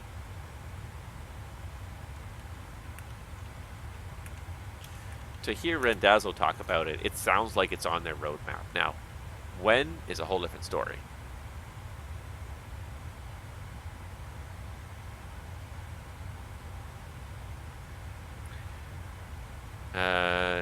Development roadmap is very kind of vague at this point.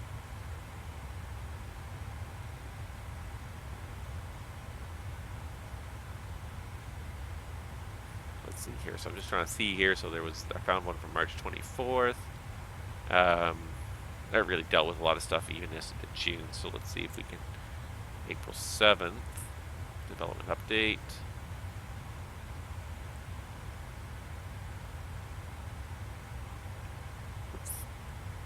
Independent weather and terrain APIs. So implement weather and terrain APIs, Sim Update 10.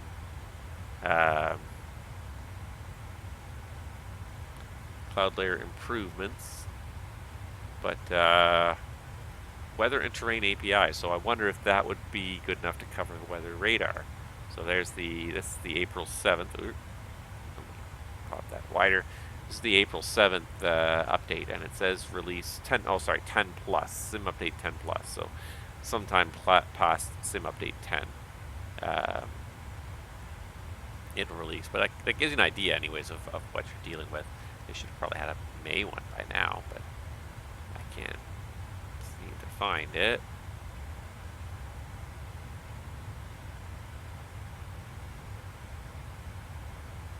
Just trying to look through the blog here really quickly. April 14th development update. Okay, so if I just keep going through the blog.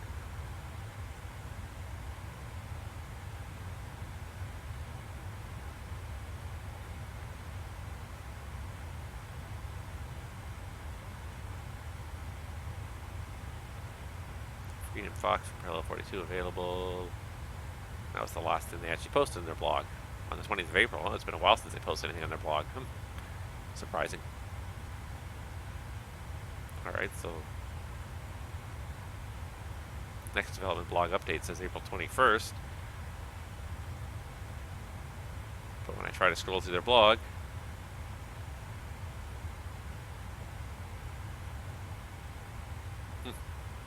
interesting.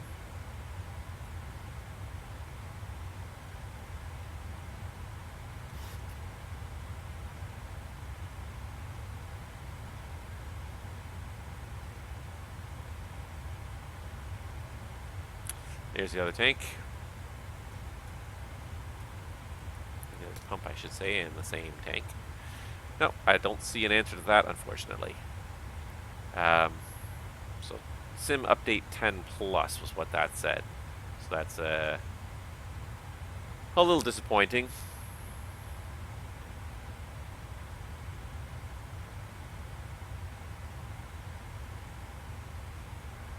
What if I have to do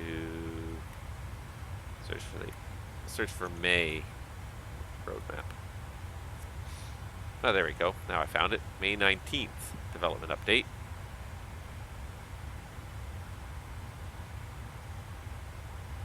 Let's see if there's actually a roadmap in this one, but it doesn't seem like it.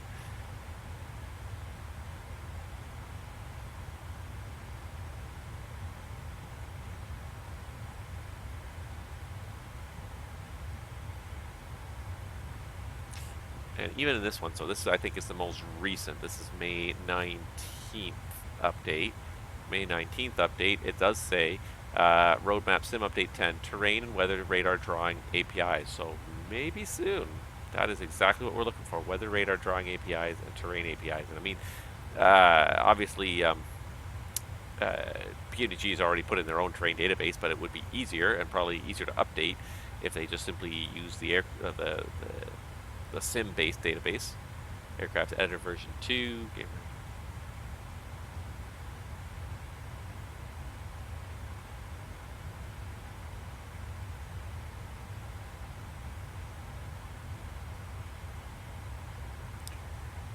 In total, 2,126 products have been released in third-party stores and the InSim marketplace, including over 1,400 airports that are either released or in various stages of development. 1,200 airports have been released on the platform in various stores. 738 on the InSim marketplace, 116 airports beyond the release announced.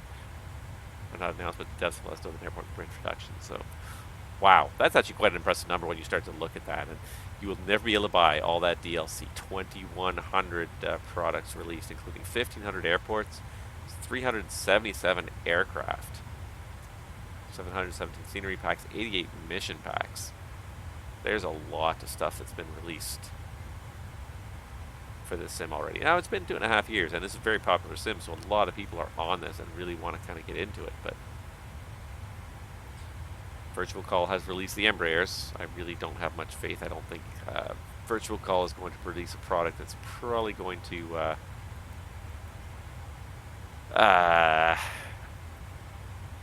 what am I trying to say here? I don't think Virtual Call is going to release a product that's going to really be up to the caliber of this sim anytime soon.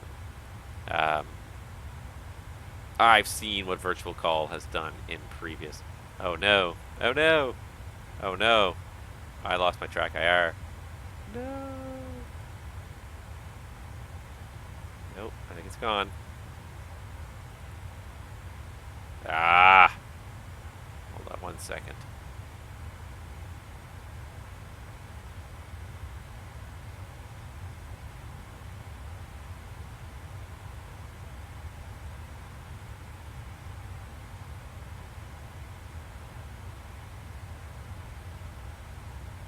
That's weird.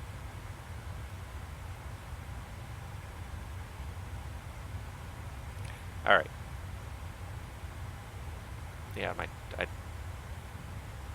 track IR is recognized by the sim, but for some reason it's not recognizing this. Hold on. Give me a couple seconds here to try and troubleshoot this again here. I'm just going to pause myself or mute myself for a second here.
Okay, so back to good old red because it looks like my Track Clip Pro stopped working. It stopped transmitting.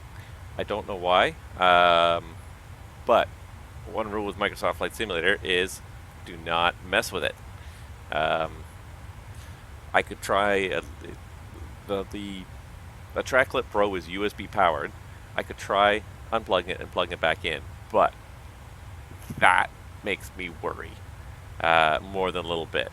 So obviously with my it's not my track IR that quit, it was just the lights went off somehow while we were all looking at those various screens. I'm gonna play with it after this stream is done, but one thing I found is plugging and unplugging stuff while you're streaming or doing anything with Microsoft Flight Simulator, it does not like it. Microsoft Flight Simulator does not like being peripherals being pulled in and out while it's running. So we're going to go back to using old red, but I think for the time being I don't need it.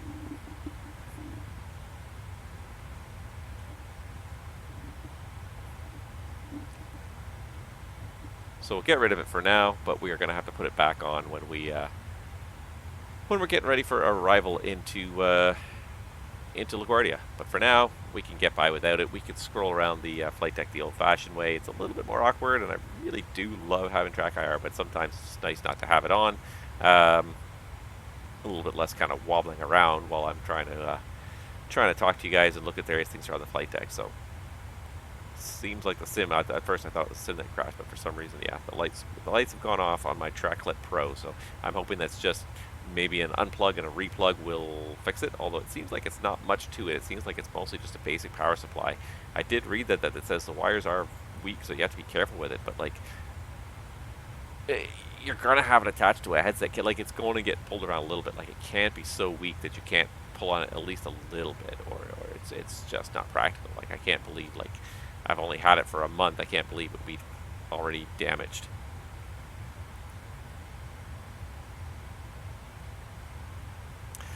Now that annoys me and concerns me. I hope it's not damaged. I hope it just a little unplug and replug and it'll work again. Maybe the USB hub that it's attached to, maybe just try a different plug in there as well. It could also be just the USB hub itself. But anyways, carrying on. We are getting now into where we were seeing a little bit of that convective activity. There is a little bit of something out there. But it doesn't look like anything's even up to the altitude we're up to here. So I think we're going to be okay for this one. I don't think we're actually going to need to defer. We're kind of getting into where the bulk of the weather was. Yeah, not quite, but getting close as we make that turn up ahead. This one turn up ahead, that's where we're going to really start to see the bulk of the weather. And I don't see anything there. I also don't see any ATC online. There's an ATIS in Philadelphia. How do I... Yeah, ATC coverage. Yep, that flight's okay. Yep, no. Unfortunately, there's not much going on. DFW is still there behind us, but looking in front of us, there's not much. There is Philly, so there's always a chance somebody might come online, but is this a controller here in Teterboro, Newark? I think I might need to go in the options and check this out here.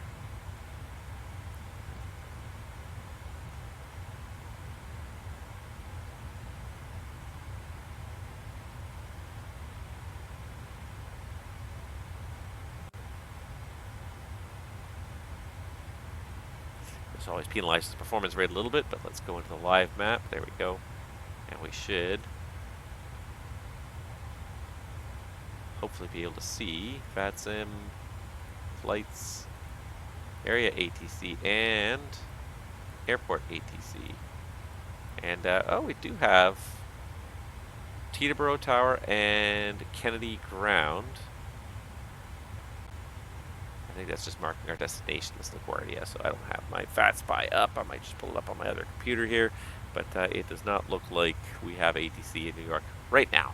But I mean, that could always change. We got about an hour till we get there. An hour and 10, 15 minutes, so that could change. Someone could log on. The more the night wears on, the less likely I think it is. Yes, there's a ground controller in JFK, there's a ground controller in Philly, and a tower controller in Teterboro. So there's nobody in LaGuardia right now. We could have somebody show up. It's always possible. I wouldn't bet on it at this point, but it's always possible. Definitely there is some traffic in and out, so we will probably see some other airplanes hopefully when we get there, if nothing else. Close that right now.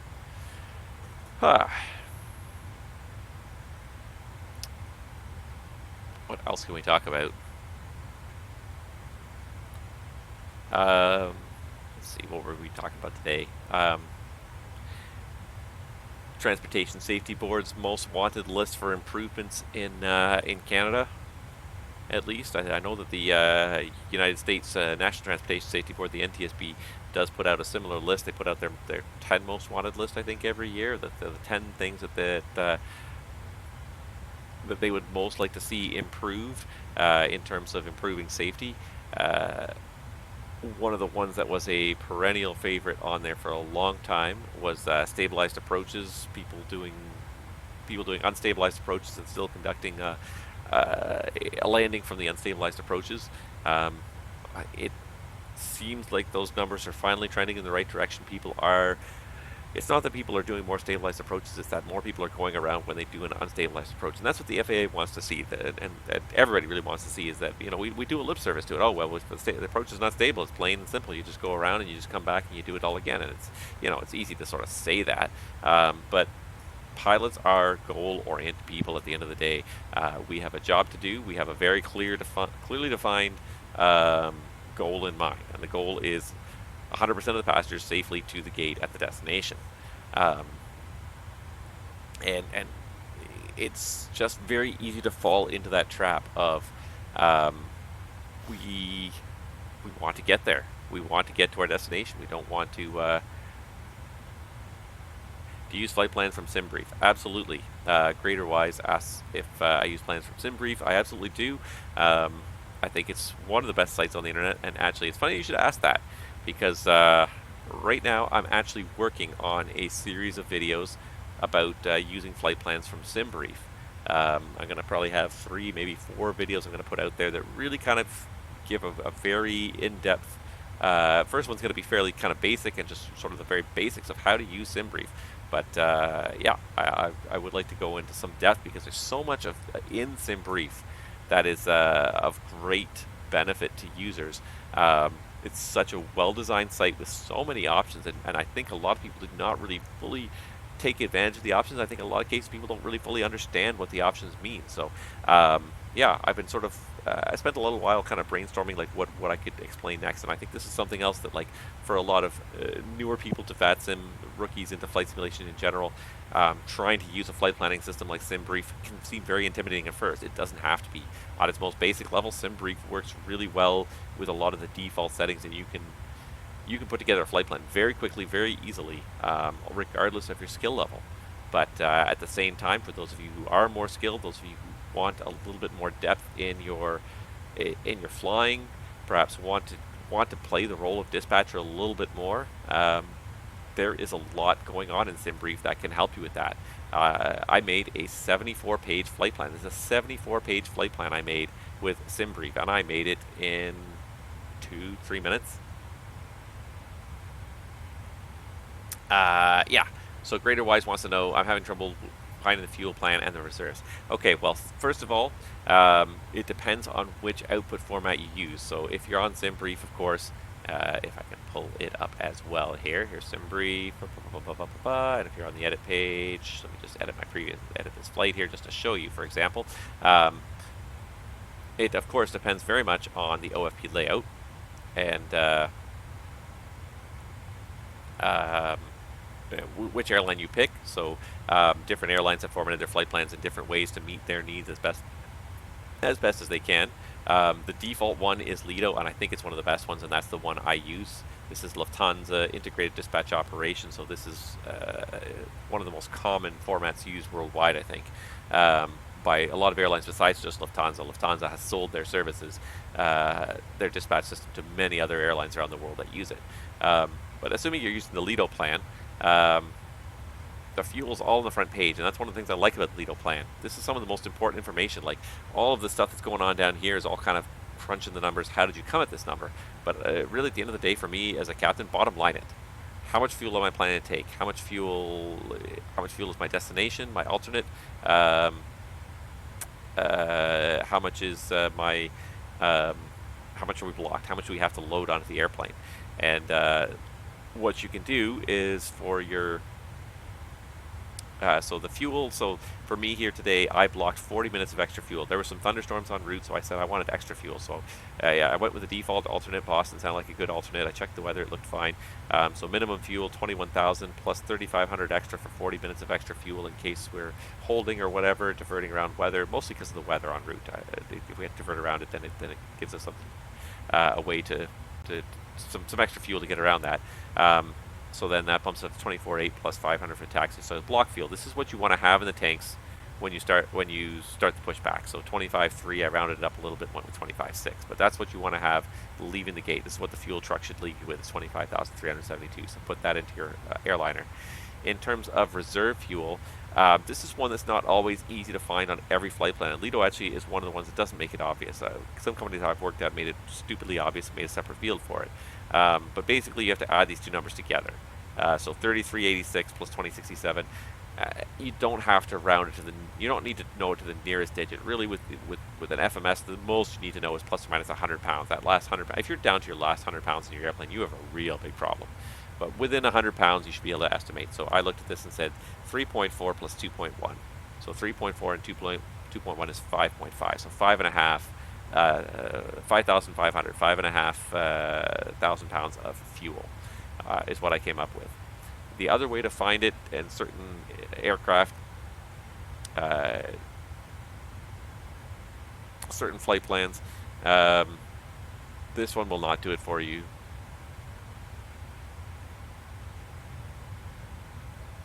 But they'll have like a minimum fuel on board field.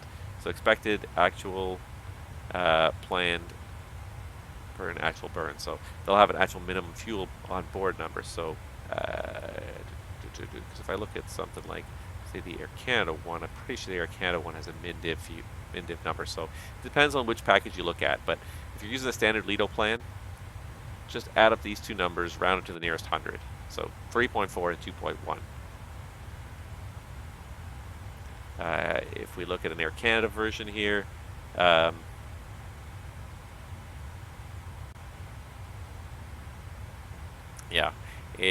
this does not actually have it, but it would have a field called what was it called? Min destination fuel? Min fuel? MFOD, min fuel over destination was what it used to be called. Oh, this is American Airlines actually, sorry, I thought it was Air Canada.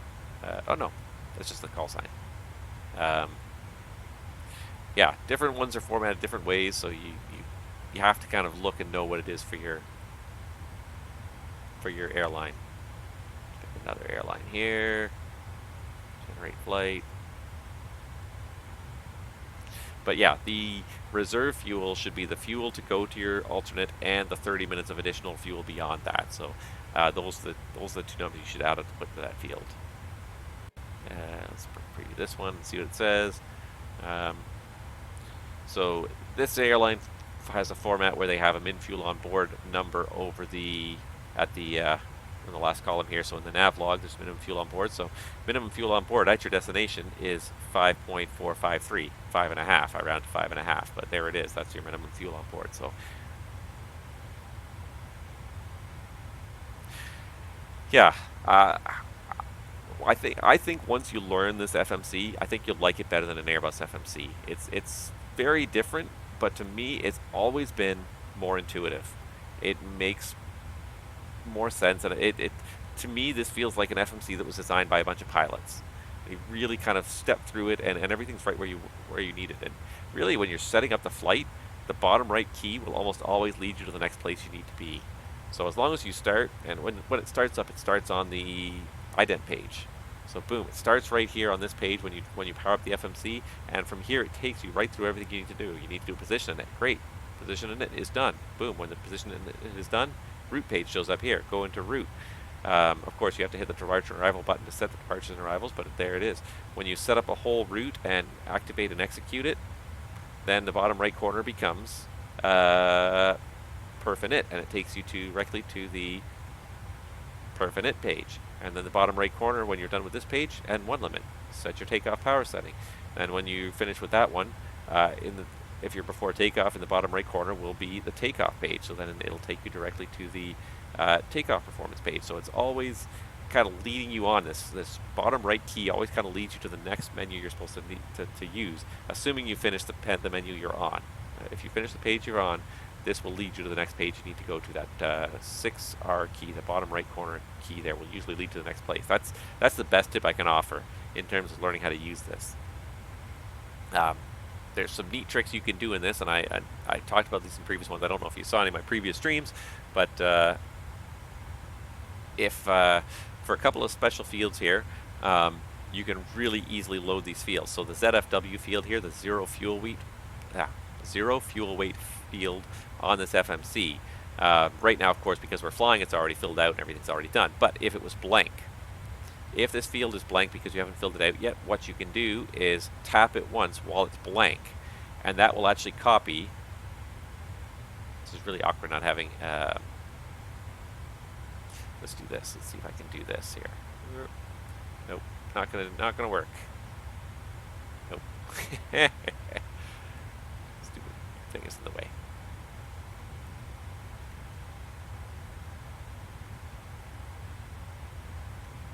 There's nothing that really kind of gets me to that right spot there. I was just trying to load it up on the other MFT. But anyways, yeah.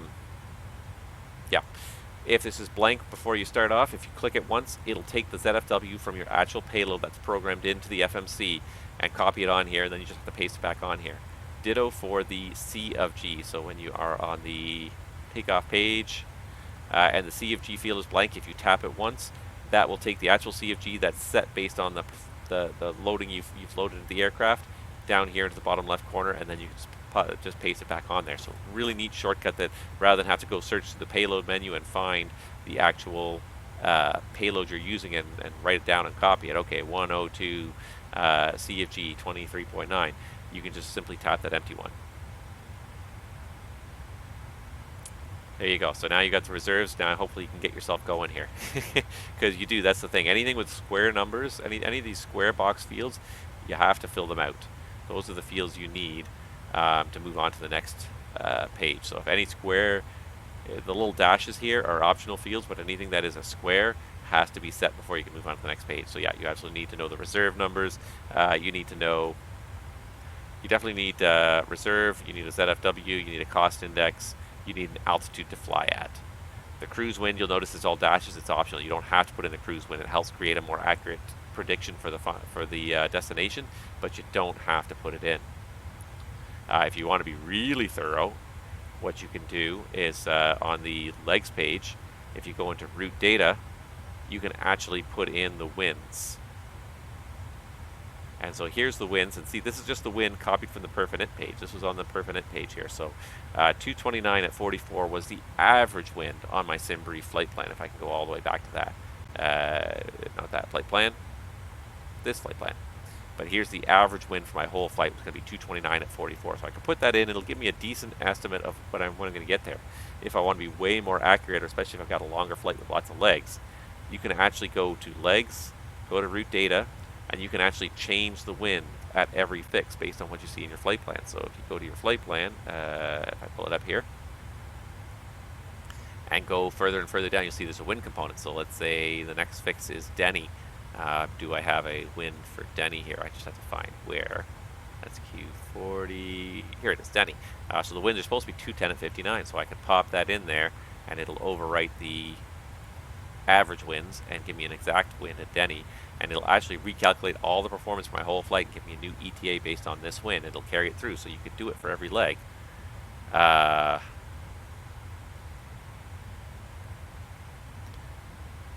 Yeah, you can do it for every leg. So in this one, the wind's not shifting too much after Denny here. It's 201.59. It kind of slowly dropping off.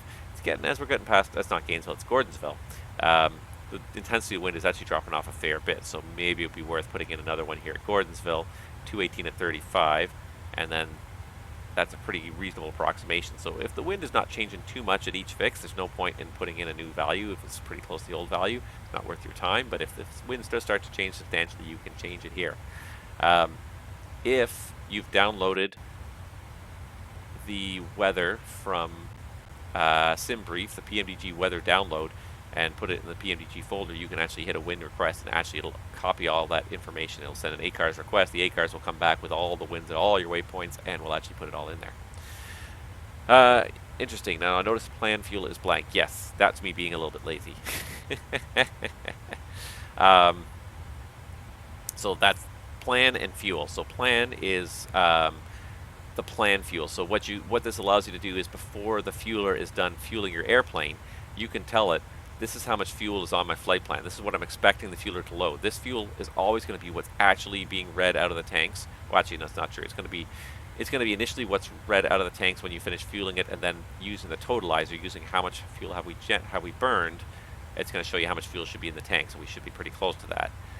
The plan fuel is just used to give you the weights before you take off. So you fill out the plan fuel with what's on your flight plan before the fueler puts in the tank, and it allows you to have a correct takeoff weight and everything with that fuel. So I was just being lazy, not filling that out.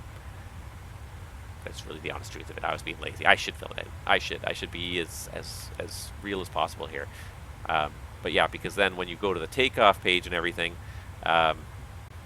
if you haven't put in a plan fuel, then it uses the actual fuel in the tank. And if you're still, so I was in here, index takeoff page. So when I was setting up the takeoff numbers earlier, the numbers were slowly increasing as the fuel in the tank increased, but I'd already locked in all my numbers. So better to put that plan fuel in there, because then if that plan fuel is in there, it's going to just use that plan fuel. But if there's no plan fuel, it's going to use whatever's in the tanks. If it's not, the fueling's not done when you go to fill out this page, these numbers aren't going to be right. So the fuel you input on the plan fuel with the same number of, yeah, exactly. It's exactly what you plan to have in the tanks when you leave the gate. So yeah, so put in your block fuel from the flight plan into that plan fuel, and all it does is just make sure that these fields are filled out accurately. Then the numbers, the takeoff numbers it's planning to use, are based solely on are based solely on what you're planning to have for the fuel, not the fuel that's actually in the tanks, which may not yet be the right amount of fuel.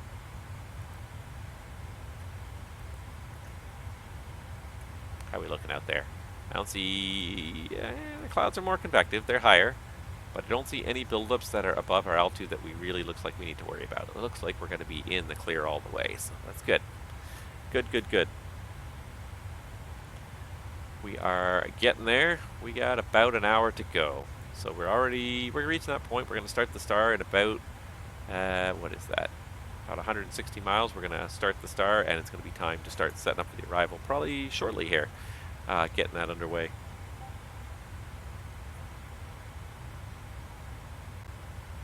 So it's my Discord going off. I keep forgetting what that pinging is.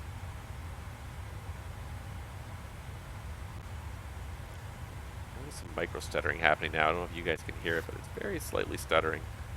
Didn't notice that before. Wonder if it's the...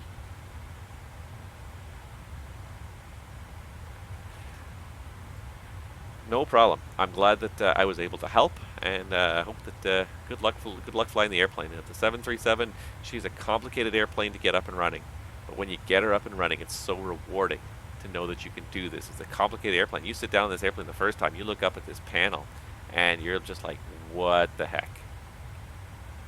Where's that panel? There it is. You just look up at this the first time and you're like, oh, what? There is so much going on in this panel, and it's so gratifying when you do know how to use it, when you are able to figure out all the different functions of this aircraft. You're like, it's very rewarding. I feel very happy when I can look up at this and say, yes, I know what all these switches are for, I know how to use them, and I can get the airplane from a cold and dark state all the way to up and flying and airborne without missing too many beats. So it's definitely a complicated airplane. If you're coming off the Airbus, the FMC is very different, but at the end of the day, I think Boeing makes a better FMC. There are a few things in the Airbus FMC that are kind of nice. I do like just manually typing in the minimums. I think that's a really nice feature. But at the end of the day, I think Boeing has always written a better FMC. I think it's more intuitive. Certainly trying to program it. The most excruciating thing when you're trying to program an Airbus is when you're dealing with an Airbus is trying to program a really long route that's got a lot of airways, but then it suddenly has a gap in the airways, and it's got a direct between two fixes, and then you have to start more airways.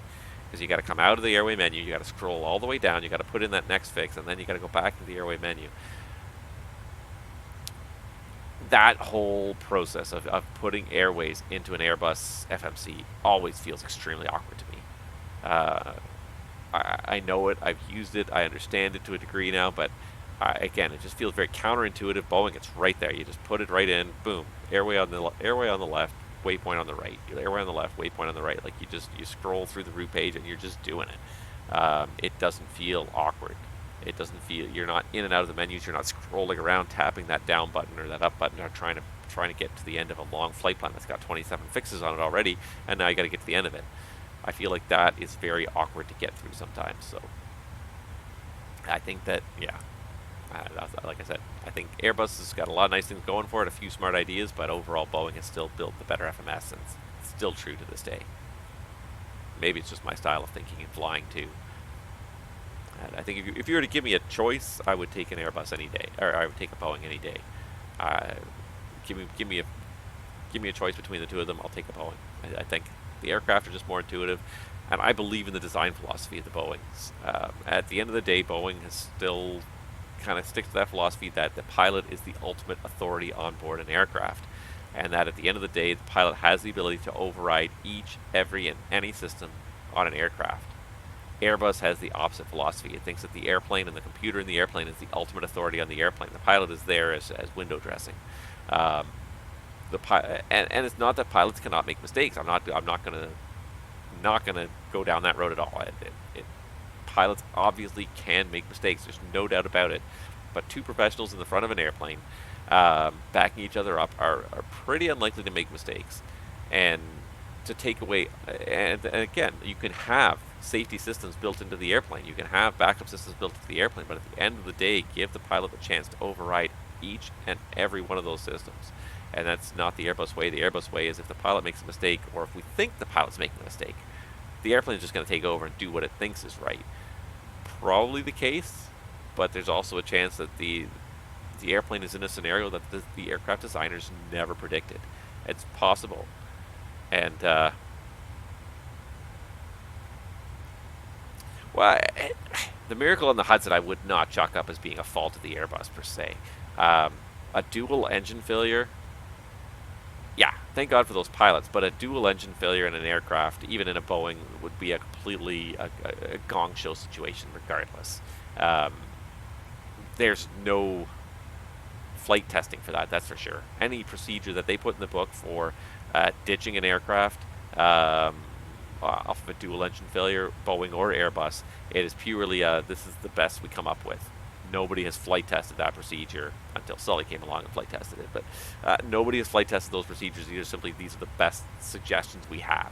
This is what probably will keep you out of trouble, but at the end of the day, no one's tested it. So, but yeah, at the end of the day, like, thank God for the pilots that are with it enough to be able to respond to that emergency. Lesser pilots may not have had as successful an outcome.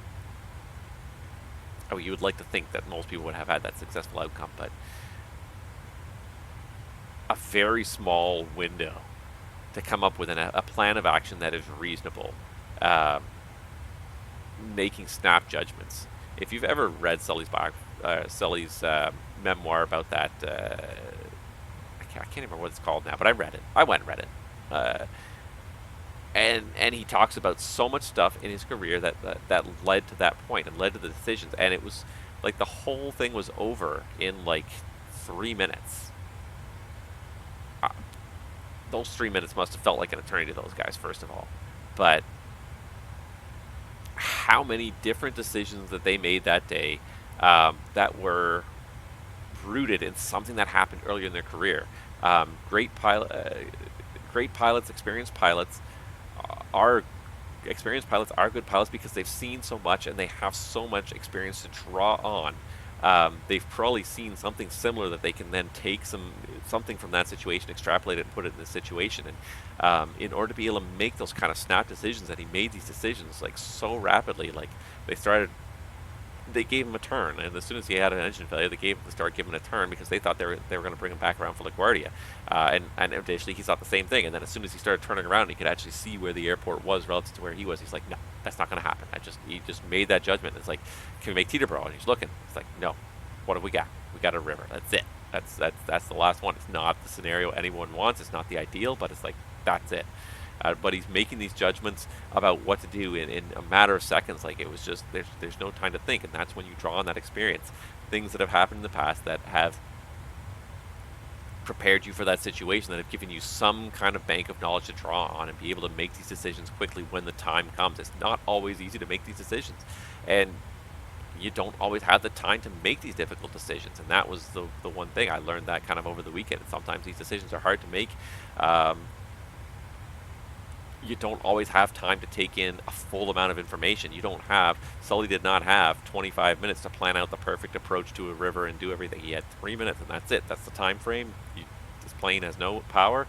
It's a glider. You're going to stop somewhere on the ground after X number of minutes. Where do you want that to be? Sometimes you have to make those decisions quickly. It's not always ideal. It'd be great if you could take as much time as you need to make the decision, but that was just not the case that day. Had to make a decision, had to make it very quickly, made the decision. It turned out well. It was probably just about the best case scenario that could have asked for. But take a much less experienced crew, and you got to ask, would this scenario have played out the same? Would they have made the same decisions? Would they have had the time to make those decisions?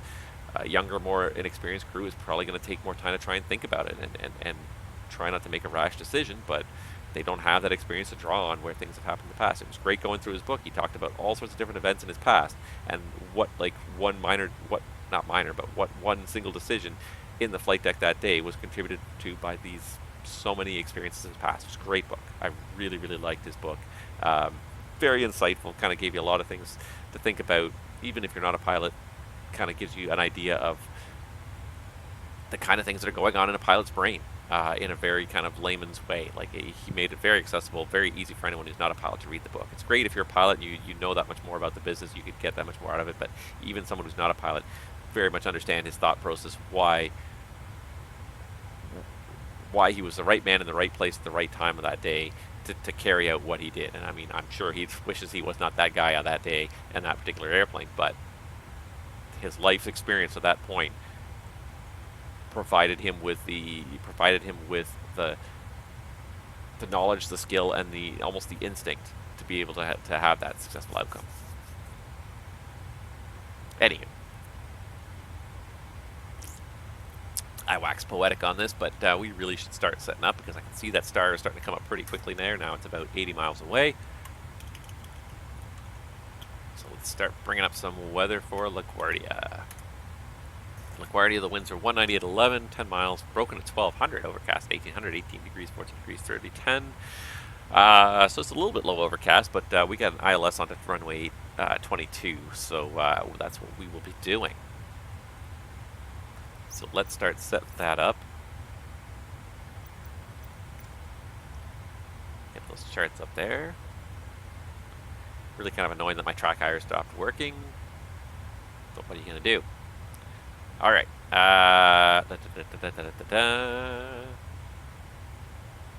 Come on, LaGuardia.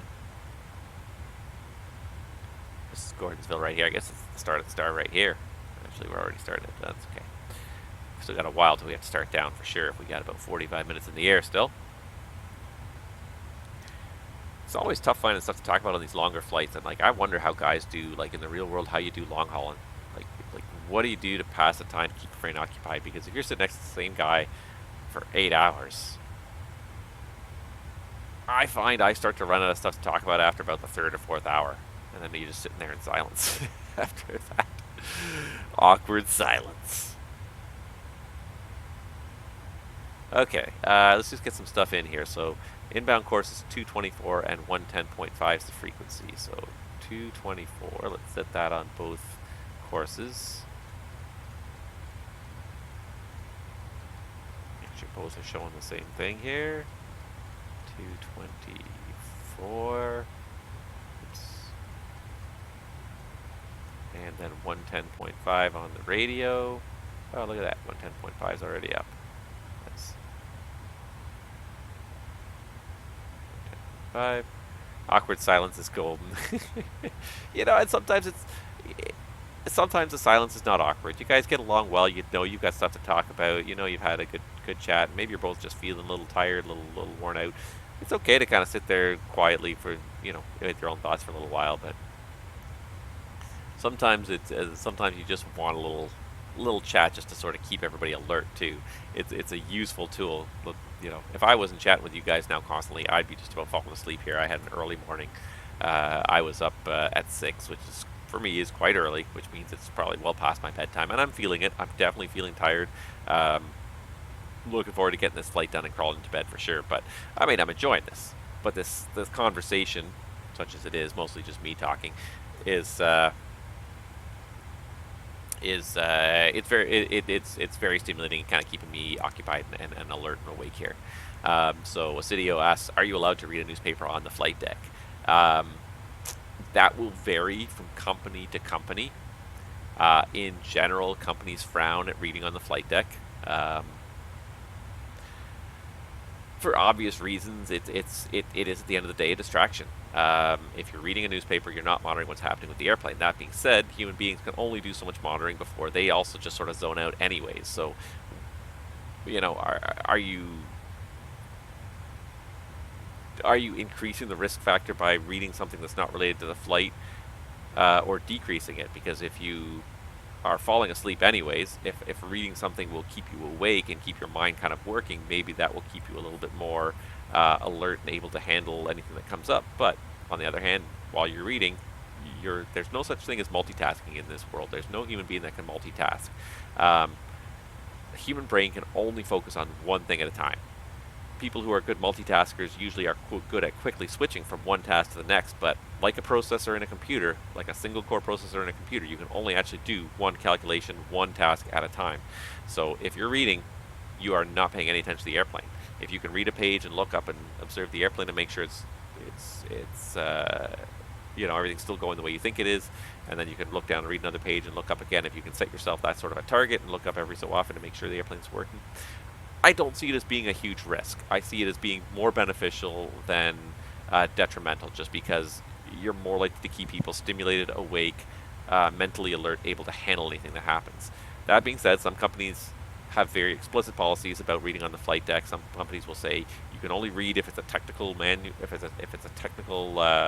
document related to the operation of the aircraft. So it allows you to read the aircraft manuals, but you're not allowed to do reading for leisure. So no reading newspapers, no reading your favorite novel on the flight deck. Other companies will take a bit more of a hands-off approach and sort of give the pilots a little bit of leeway to do it if they feel it's appropriate. I don't think it's unprofessional to do it if it's helping you sort of, again, keep yourself mentally alert. You know, I've been known to play a few games in the flight deck on my phone sometimes just when I feel like my alertness level is going down. It's like I just need some stimulation, something just getting my brain a little fired up for even just a couple minutes just to sort of keep it occupied. There's only so much that caffeine can do, and sometimes just paying attention to something else that's, you know, most of the games you can play on your phone, even the simpler ones, are still kind of stimulating. Doing the daily Wordle is a good way to sort of just keep those brain functions going, rather than just sort of fall into a catatonic state, staring straight ahead. And though you're not reading, you're also just not even looking around the flight deck. You're not even doing anything. So, yeah, it very much varies from airline to airline. Each airline will usually have their own specific policy, whether it's explicitly stated or kind of implied, but they'll have a kind of a company culture of whether it's allowed or not. I've seen both ends. I don't think there's anything inherently wrong with it during very low workload periods of cruise flight. Again, as long as it's as much as anything as being it's a tool that's being used to keep you awake, as long as you're not completely checking out of the airplane. Some companies may have a rule that you can only one person can read at a time. So if captain calls it, hey, I got my book here, I'm going to read, you monitor the airplane. So be it. You know, captain's smart enough to call it first. But it's not. It's definitely not set in stone. It's not the same for everybody. All right. Yeah, I was going to set up this approach for LaGuardia. I've got the frequencies in there. We also need the minimums for the ILS straight in 212. Pretty easy. Let's get this just scrolled around a little bit here. There we go. Barrel minimums. 800 from our landing in DFW.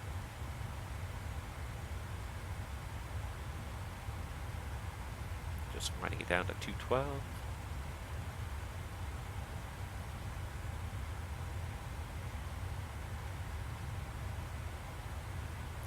What about sleep in flight for pilots? Is that a thing? Yeah. Can I come back to that in like 10 minutes? Let me just set up this approach, brief it so I know everything's all set up on this, and then I'll come back to that because it's a great question.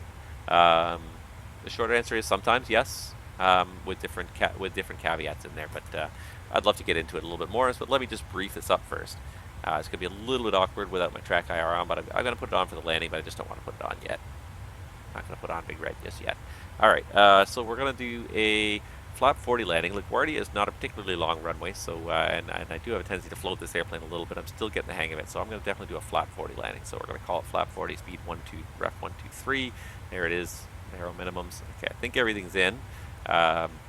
We would have calculated the landing distance performance from the QRH, or from got these numbers from our ACARs. So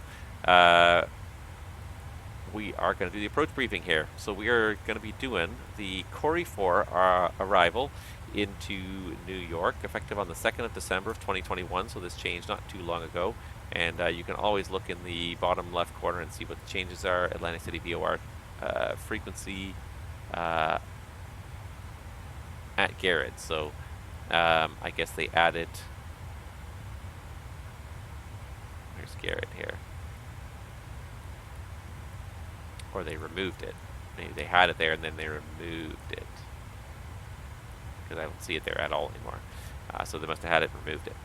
Alright, so let's have a quick look at the notes. Applicable turbojets only maintain the last assigned altitude and declared to descend via the Corey 4. Then comply with altitude trace published AGAR transition for Washington Metropolitan Departures only. Okay, so yeah, so descend via. Don't descend until you get to descend via. So we already passed Gordonsville. We're on our way to Collin. After Collin, we go to Patuxent. PXT. Oh, there's Garrett. We go to Garrett. Oh, yeah, there it is. 108.6 ACY, radial 246 at 81 DME. Oh, it is there. Okay, there you go. Neat. Garrett Ridgey, at or above flight level 270. Smyrna, which is ENO, at or above flight level 240. Skippy, at or above flight level 190. Bessie, at or above 17,000. Edger.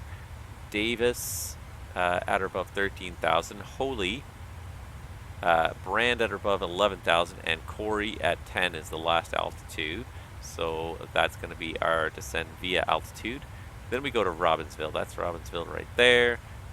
Tykes, Minx, Renew, Apple, Proud. Tykes, Minx, Renew, Apple, Proud.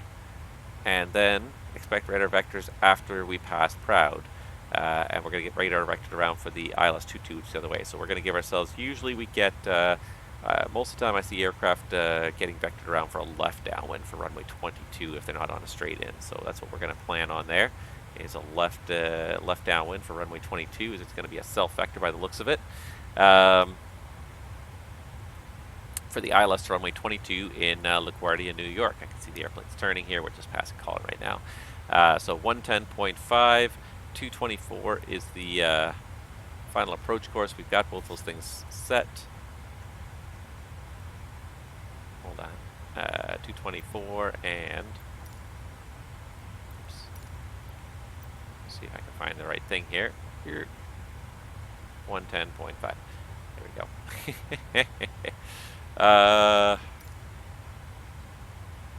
The check height at Greco is 1900.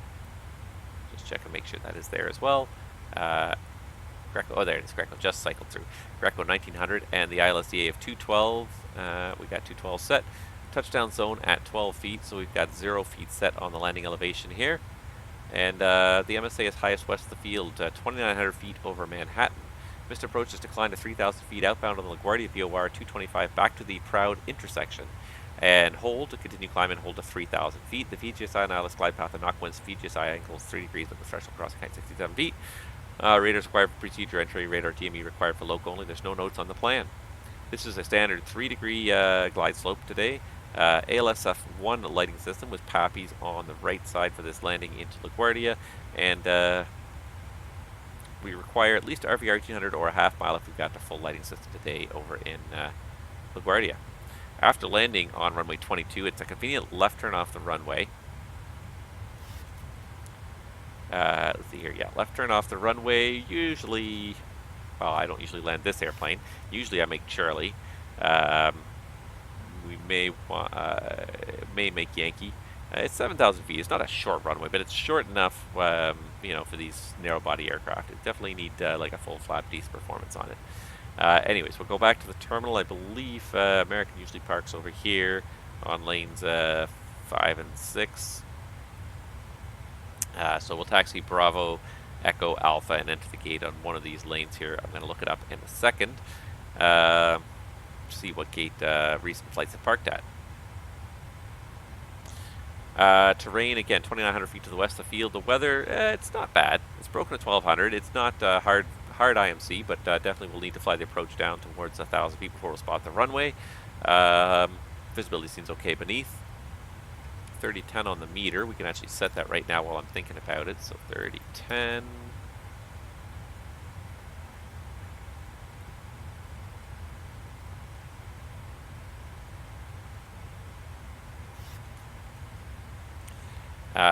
Other than that, weather shouldn't be too much of an issue. It's pretty much down the pipe. Operational, I've got no MELs, no broken equipment on the aircraft, and no TAMs. Let's have a quick look here. I was in LaGuardia last week, and there was nothing too exciting going on in the no TAM department, but let's just have a quick look and make sure there's nothing new since last week. 11 Echo, center lines markings faded, not standard. Obstacles not lit. Transient movement area faded, not standard. I really don't see too much. ILS 22, anything? Procedure NA except for aircraft using improved alternative methods of compliance. So that's for the Cat 1, 2, special authorization Cat 1 and Cat 2. That doesn't apply to us. And Star, Heart Free, no, not B5 or Bravo, no, none of those. Okay, so no TAMs that affect our operation. That's basically it. Let me just pull a gate so I just know in advance what gate we're going to, and then we can talk about sleeping on the flight deck. What's allowed and what's not. KDFW-KLGA. Let's see what American Airlines flights have flown this recently. Delayed, arrived. So the last flight that came in, American 708, came in landed about a half an hour ago. It came the north route. They did the north route. They didn't do the south route. Well, what are you going to do? Different dispatchers. They arrived at gate 41. So let's just have a quick look here at the chart.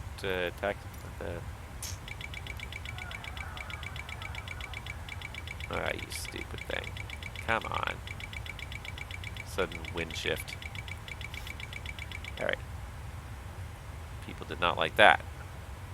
41, gate 41. So it looks like lane 7 entry to get to gate 41 right here. That's where that last flight from Dallas parked. So that's where we're going to go as well. So gate 41's the plan. Okay. Going to be starting down soon, but we got a couple more minutes. I'm going to go ahead and set that 10,000. It was 10,000, I believe. Previous page. Previous page. 10,000 is the final altitude. So I'm going to set that now. I don't have any ATC online. Doesn't look like anybody's coming online anytime soon for us. So we're going to set this. It's in VNAV mode. It'll start us descent automatically when we reach that top descent point in about 50 miles. So I don't want to miss it. End up above the descent. So we're going to go ahead and put that in. Okay. So sleeping on the flight deck. I mean, what can I say? So there's all sorts of different rules that kind of can allow it. There is, of course, let's go with the most obvious and easy ones. That is the long-haul pilots when you have an augmented crew. So when you have multiple crew members flying a 777 overseas or whatever, a 47 overseas, and you have 3 or potentially 4 pilots in the flight deck. then absolutely sleeping in flight is totally a thing.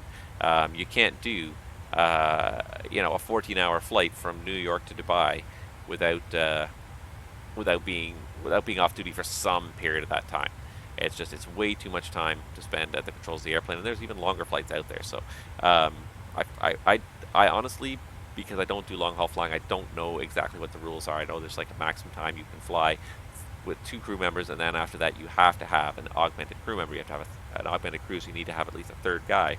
And so basically all 3 pilots are always present for takeoff and landing, and then once you get like an hour or so into the flight, then you start sleeping in shifts. You take like one guy will take a 90-minute nap, and the next guy will take a 90-minute nap after that, and the next guy will take a 90-minute nap. So you'll cycle in and out of the flight deck. There'll always be 2 pilots in the flight deck at all times, but one of the 3 crew members that will be on board will step out. So it's what's known as a relief pilot. So you have your captain, your first officer, you'll have the relief pilot, the RP, and that's the person who never takes off and lands. They never sit in the seats for takeoff and landing. Their job is to sit in the seat only when you're up in cruise. Everything is level, everything's hunky-dory, and that's all they do is they just sit there and they monitor the airplane in cruise until the captain and first officer are both back in the flight deck, ready, rested and ready to go again. So there are limits to how long you can sleep. I think you're limited to like a sleep cycle at a time. You're not supposed to have like a 6-hour nap on the airplane. You're supposed to get a 90-minute nap, kind of just refresh yourself, go back up front and let the next guy go have a nap, and then you can have 2 naps. If you have a long overseas flight, 6 or 8 hours, you can easily have 2 naps in that time period. But yeah, so there may or may not be a crew rest facility depending on the aircraft. All a crew rest facility is usually is just a bunk that's in a out of the way spot in the airplane. In a lot of the heavies, it's usually overhead. So in the 777, there are bunks over the cabin, so there's the cabin ceiling, and then there's usually a small area. It's not very big, but it's kind of, otherwise it would be a dead space where nothing much would happen. There might be some conduits and wires and ducts running there, but otherwise it's kind of a dead space. So they'll have a small little room up there with a bunk potentially for the pilot to get some sleep with a bed, so they can actually have prone rest. They can actually lie down and get like full sleep. You're not just sitting upright in the seat trying to catch a nap. And the cabin crew will have that as well, usually. On long-haul flights, the cabin crew will also have a rest facility in a lot of aircraft, and they will also take it in shifts. If you're on a 16-hour flight, you can't be expected to stand on your feet and take drink orders and whatnot all day. You're going to need to sit and relax for at least a few minutes. So there'll usually be a private facility. Again, it'll usually be either up above the cabin, or sometimes it's also built into like the back of a cargo hold. So there'll be like stairs that'll go down to like a little kind of basement that's behind the cargo hold or between the cargo holds, where there might be a handful, like a half dozen bunks, where again the cabin crew can take it in shifts. So 12 of them might be on duty, and 6 of them might go to sleep, and then they'll take it in shifts that way. So on long-haul flying, there's usually an assigned rest facility and that sort of thing. For short-haul flying, normally when you're dealing with a flight deck that only has 2 crew members, you're limited to time periods where you're not going to be awake for so long that hopefully you're going to be tired. But that is not to say that you'll never get tired at work for one reason or another, whether it be you have an extremely long day. The maximum duty day in Canada is still 13 hours. You can still, as a pilot, work for 13 hours legally. And you're supposed to be fully rested for that entire 13-hour period. I don't know too many people that can survive a 13-hour period. And this is not from the time you woke up. This is from the time you reported for duty at the airport. So from the time you reported for duty at the airport, you can be expected to work up to a 13-hour day without any real grounds to say no. So chances are, by the end of that duty day, you were probably up for about 15 hours already, because you probably got up at the hotel like an hour before the shuttle comes. The shuttle comes, and who knows how long that is, a half an hour, 40-minute ride, maybe 10-minute ride. I don't know. It depends on the situation, but it's very conceivable for you to have been awake for easily 15 hours prior to your last landing. More than that in some cases, like especially if it's the first day, so you came from home, so maybe bad drive into work. It's a 2-hour drive into work from wherever you live, or there's bad traffic today, like any number of things. So the idea that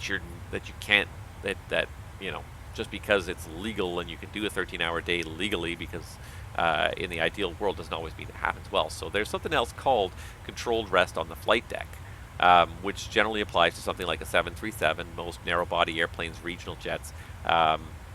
It is possible, and it's not something that every operator does, but it's something you can apply to the FAA or Transport Canada for approval to do controlled rest on the flight deck. And what controlled rest on the flight deck is kind of like its name implies. It's resting in the flight deck in a controlled manner, as opposed to uncontrolled rest where you just got two pilots to just do this at the same time. That would be uncontrolled rest. Controlled rest is it's a tool that can be used, and there's the top of the sentence. It's a tool that can be used to help, again, mitigate some of the tiredness. If you've had a bad day, if you didn't get a good night's sleep at the hotel the night before because someone was banging on your door halfway through the night, or the fire alarm went off, or something beyond your control, or maybe you just are feeling a little under the weather and you weren't able to sleep well.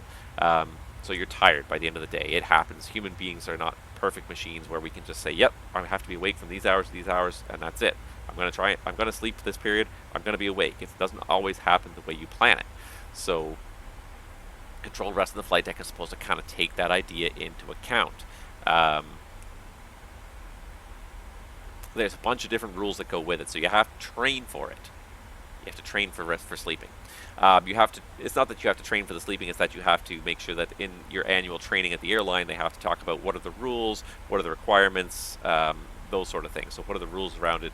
And there's various rules. So normally the pilot in controlled rest the flight deck, you're not leaving the flight deck, you're just simply checking out for a period of time, and it's usually not supposed to exceed 45 minutes, 15 to 45 minutes, but you're basically going to probably slide the chair all the way back, move it all the way down, make yourself as comfortable as you can in this chair. They're not bad chairs, they're not terrible, they're not great, but they're not terrible for trying to catch a quick little nap in.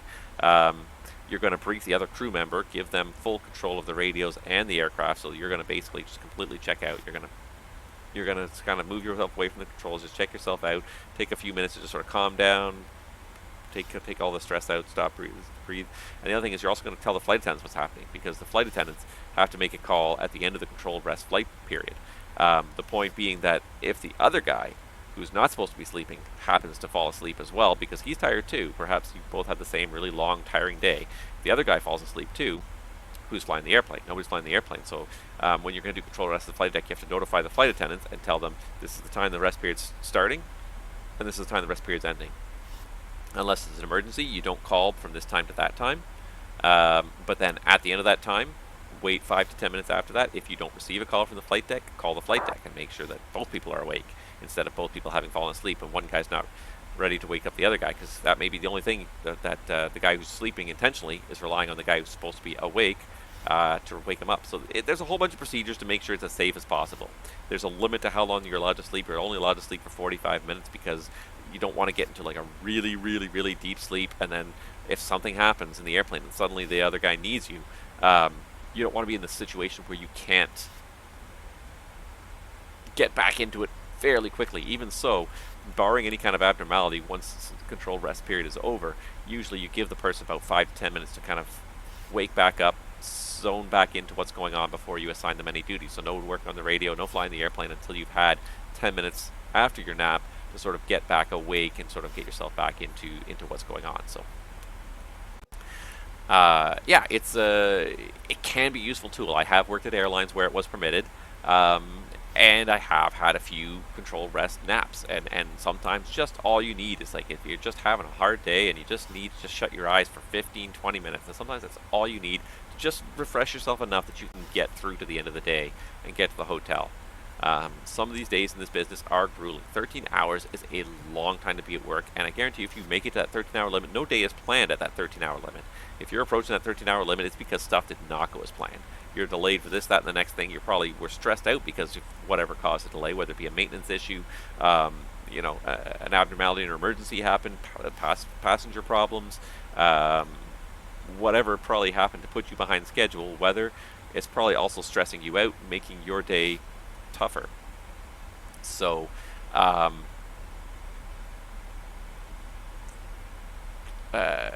lost my train of thought there, but yeah, anyway, point being, it can be a useful tool. That being said, and I'll also say, do people fall asleep on the flight deck unintentionally? I think everybody in this business would be a liar if they said they don't know somebody that has fallen asleep unintentionally on the flight deck. it happens. It's a tough business. We're all human beings. We have limits. We have fallibilities, and even when we try our best to be awake for the periods of time we're supposed to be awake, it doesn't always happen. The world and life just get in the way, and sometimes it's not. It's supposed to happen that way, but it doesn't happen that way. It's starting to get a little dark, so I'm gonna start cranking up the panel lighting. I hope that was a good enough explanation, a good enough answer for you guys.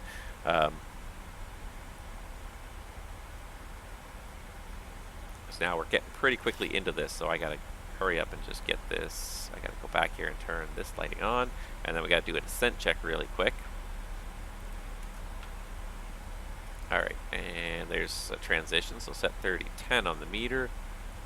Then we're gonna truck along at 10,000 feet for another 50 miles before we start going down any further. But I should have done when we started the descent, but I was just enjoying that conversation, that explanation, is the descent checklist. Alright, descent checklist. Pressurization, landing altitude, 0 feet. Recall, checked. Auto brake. I'm going to put level 3 of auto brake on here. It's not max, but it's definitely going to stop us pretty quickly, hopefully. Auto brake, 3, and the landing data I've got. VREF of 123, minimum is 212. Approach briefing is completed. Descent checklist complete. Whew. Getting tired of talking here. I'm not getting tired of talking, but my throat is getting tired of talking here. My throat is getting ready to pack it in. I don't believe there were any speed restrictions on this star, were there? Just a lot of altitude restrictions, but no speed restrictions. So let's keep it full tilt. It's getting late. We want to get to the airport. We want to get to the hotel. So we're going to keep her going full tilt down to 10,000 feet here.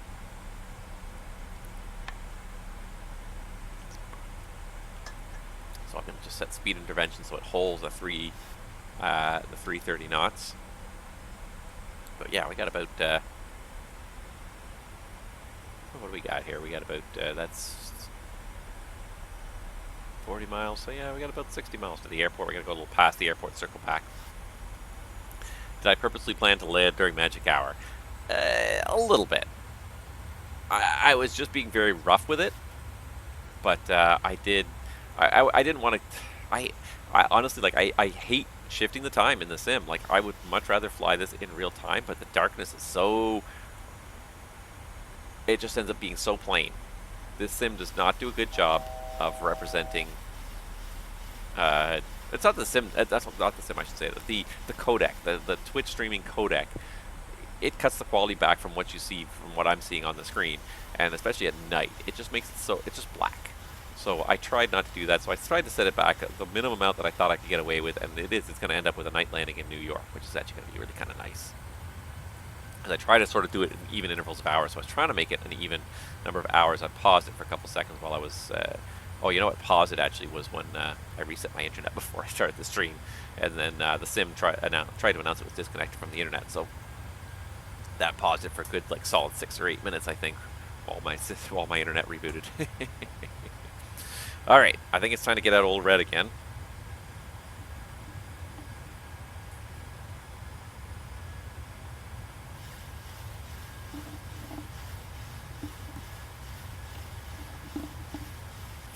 I want to actually be able to focus on what's going on here.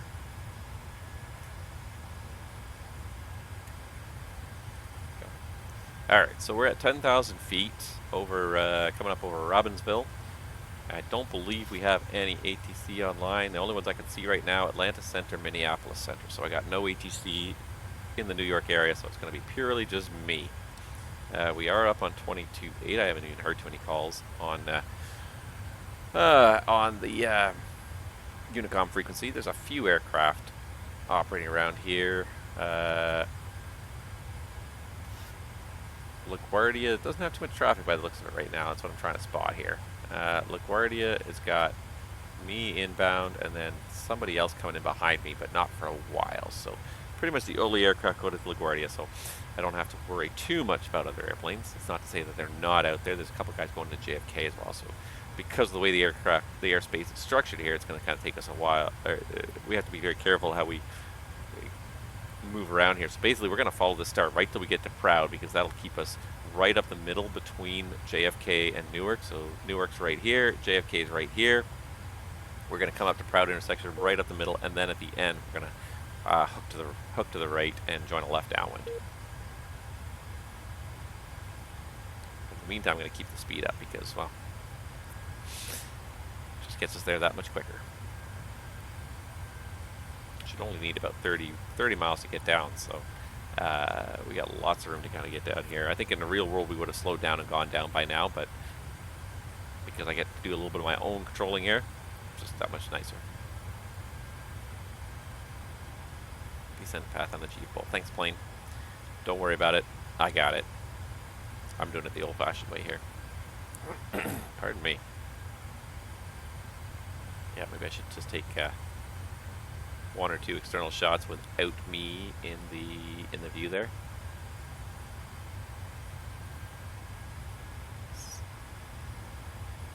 Oh, nope, not what I meant to do. Sorry, guys.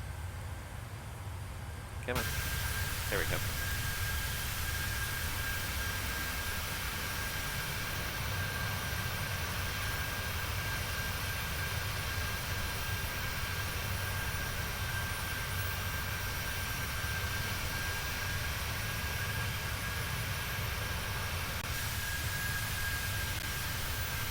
I like that too.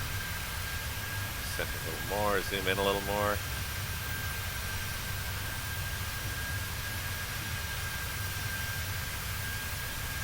With some nice good shots. Just look at the colors. Like, I love the way the color works in this sim, especially as you get to these sunset hours. Someone spent a lot of time working on those, making that look really nice. Okay, so now we're getting to the point where, yeah, we're going to start down. So I'm going to go down to 4,000 initially until we get past the airport, then we'll drop down to 3.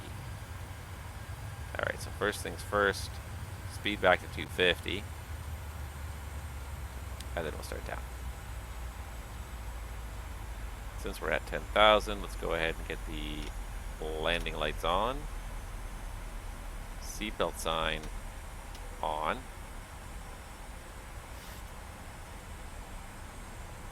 Wait for us to slow down a little bit. And the approach checklist while we're waiting. Altimeters, we've got 30, 10 inches set and cross checked. And that's it. That's all we need. Oh, New York. You're always a punisher on the frame rates. I hope we can keep a decent frame rate up here. Keeps on kind of hesitating on me here. Trim wheel is just running non-stop to try and keep up with the speed change here.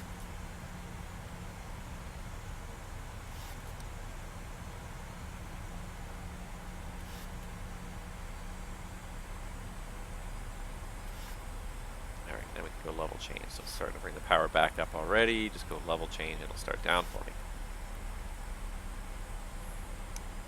New York LaGuardia traffic. American 1330 is a 737 about 30 miles southwest of LaGuardia, descending from 10,000 for an ILS from a 22. Might have even been a little bit late.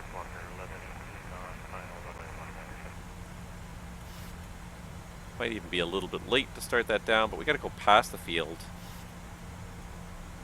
to set ourselves up for a downwind onto base for this ILS to 22. So Manhattan's right below there somewhere. As soon as I start looking in that direction, it starts getting a little jaggedy. The frame rate starts dropping.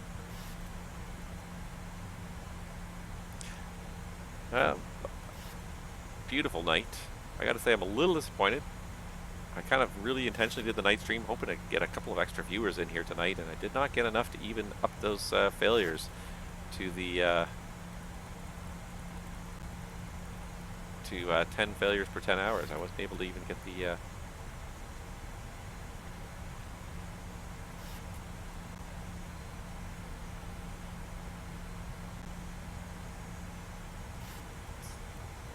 turn these down a little bit because they get a little bright.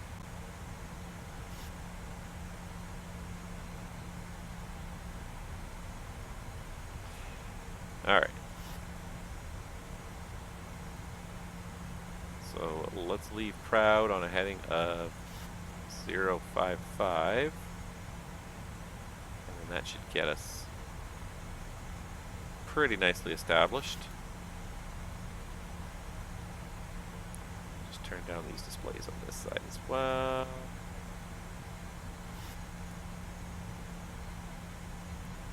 There. We got fairly well turned down. This seems a little bright, not too bad.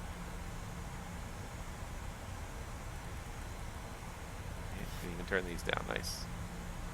It just all works the way it's supposed to. That's the thing about a PMDG product.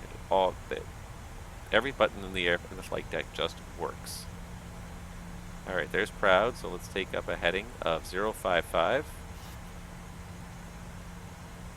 That'll sort of start diverging us off, because we're basically flying right up the runway 04 approach when we come over the Proud intersection, so it just sort of breaks us off a little bit to get us set up for a base to final for runway 22.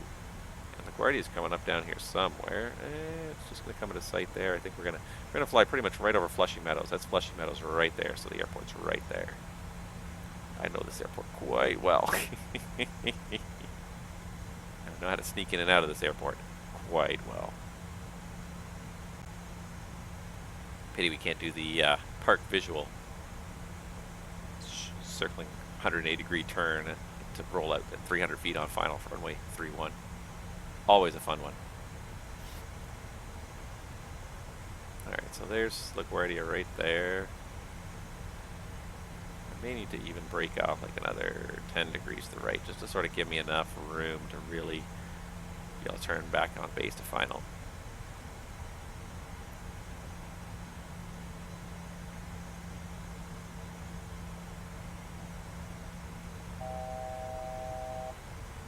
And part of the challenge with this area is just how close together these airports are. There's Kennedy, there's LaGuardia. They're like 5 miles apart. Two of the busiest airports in America, like 5 miles apart, and then Newark's just on the other side of the river, another 5 miles away. Trying to like wedge airplanes into these 3 airports, thread them between the airspace for other airports, it's just ridiculous. Park visual would be so sweet. I know that's what I was kind of hoping for, but you know, the winds are decently strong out of the 190, so we're not going to go with park visual today.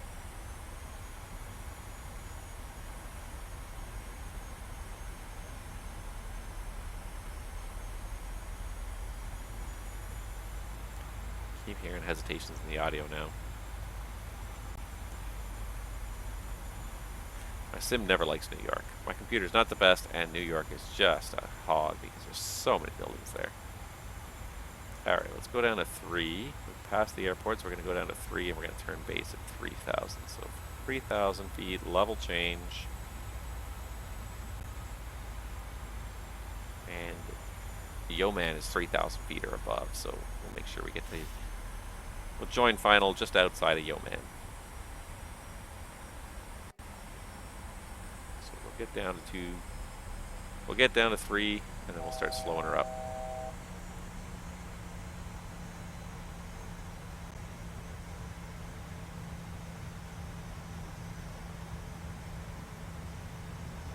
You can see almost everything that you need to see. It's just the structures of the real world are there.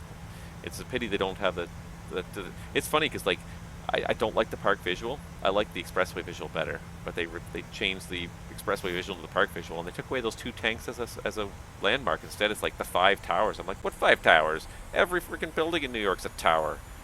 There's skyscrapers everywhere. It's like, oh, those skyscrapers. I'm like, I've never spotted the buildings you're supposed to spot for the expressway visual or for the park visual. The expressway visual, you had the 2 towers. You followed the Long Island Expressway.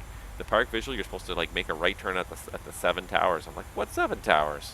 Everywhere in New York you look, there's housing projects, 30-story housing projects. It's like, the 2 tanks were very distinctive. The 7 towers you're supposed to see on that approach, I don't know where they are, what they're supposed to be, because I've never really been able to say I've seen them. And it's not for lack of having done the park visual a dozen times, but just because they pick landmarks that are just so generic. It's like the house with the red bricks. That's your base turn point. Like, what house with the red bricks? Every house has red bricks.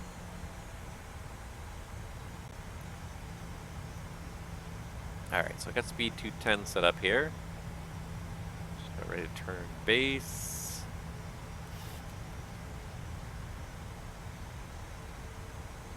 Kind of set ourselves up on like a 350 heading here, just to see what that puts us.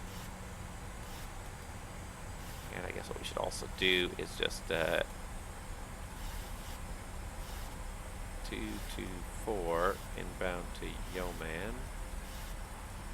execute. There we go. That looks good. Let's go flaps 5. Oh, that's flaps 5. I can never see if that, yeah, that's flaps 5.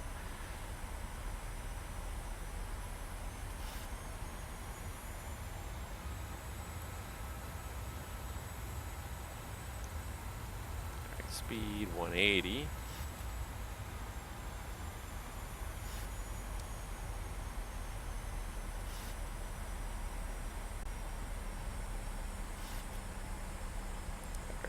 Heading 310 will put us on a nice square base heading here. Look off in this direction, I'm going to get a huge hesitation as New York suddenly has to render.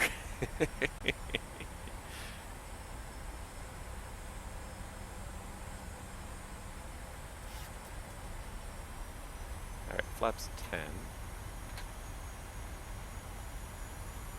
We do have the right frequency up, right? 110.5 was what we said. There's the glide slope. Okay, I was kind of worried the glide slope was not coming in there. Alright.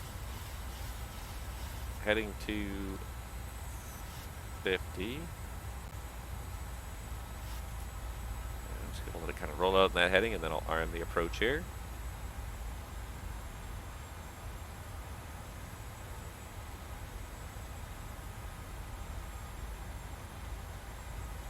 Alright.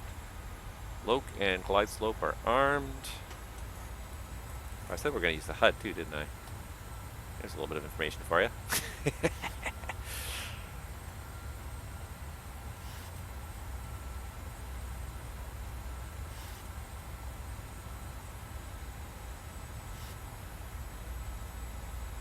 Do you like having it in front of me? There's so much information on that thing. Everything I need is right there.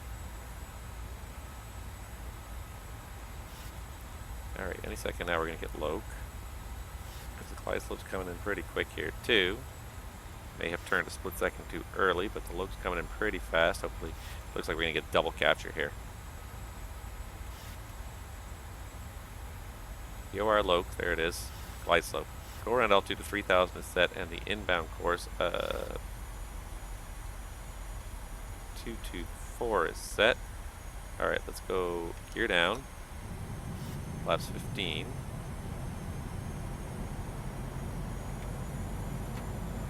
Flaps 15. Kind of seeing it out there in the distance. Kind of overshot the Loc a little bit.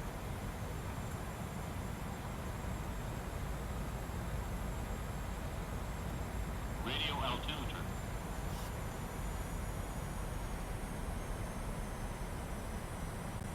Start coming back on the speed.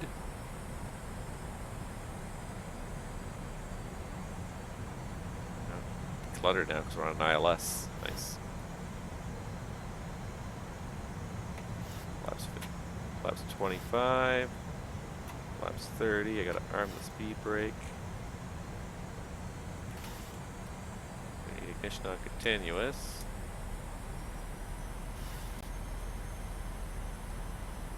And speed 128. Flaps 40. And landing checklist. Engine start switches. We've got continuous. Speed brake is armed. Landing gear is down, and flaps 40 green light. The landing checklist is complete. I'm not used to this abbreviated HUD here, but I guess this is rad alt, and this is actual altitude, 750 vertical speed. Speed is on 131, which is where it's supposed to be.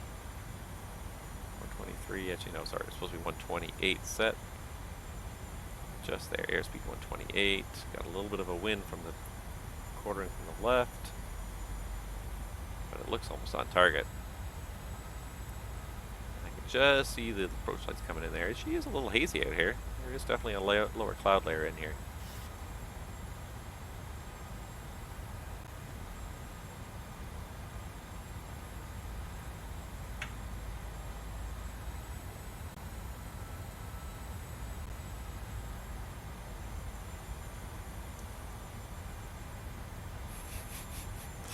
Moment of truth. Probably not a good place to first use the HUD is at LaGuardia. Short runway. busy airport.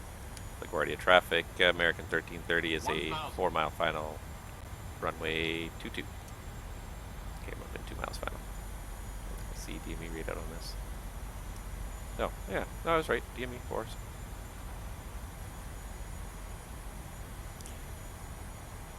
I find I'm having a hard enough time landing this airplane. I don't know if I really want to do it without the HUD up here, but maybe we'll try it. We'll try it. What have I got to lose, right? Except for the whole airplane and the whole flight.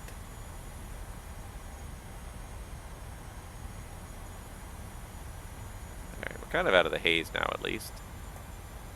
There's Rikers Island over there.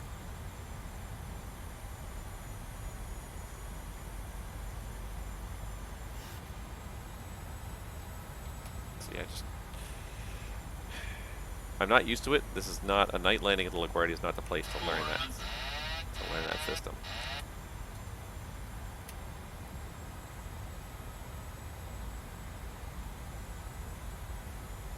Okay, on the Pappies. Correcting. Approaching minimums. 200. It's not an airport where you want to overshoot the touchdown zone by too much.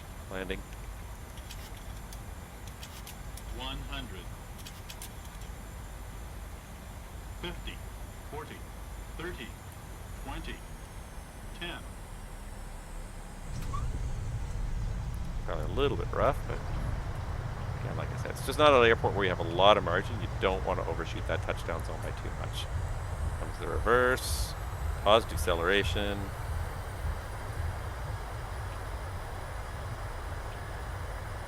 And I'm going to make Charlie. She's a wee bit tight. We probably could almost have done it.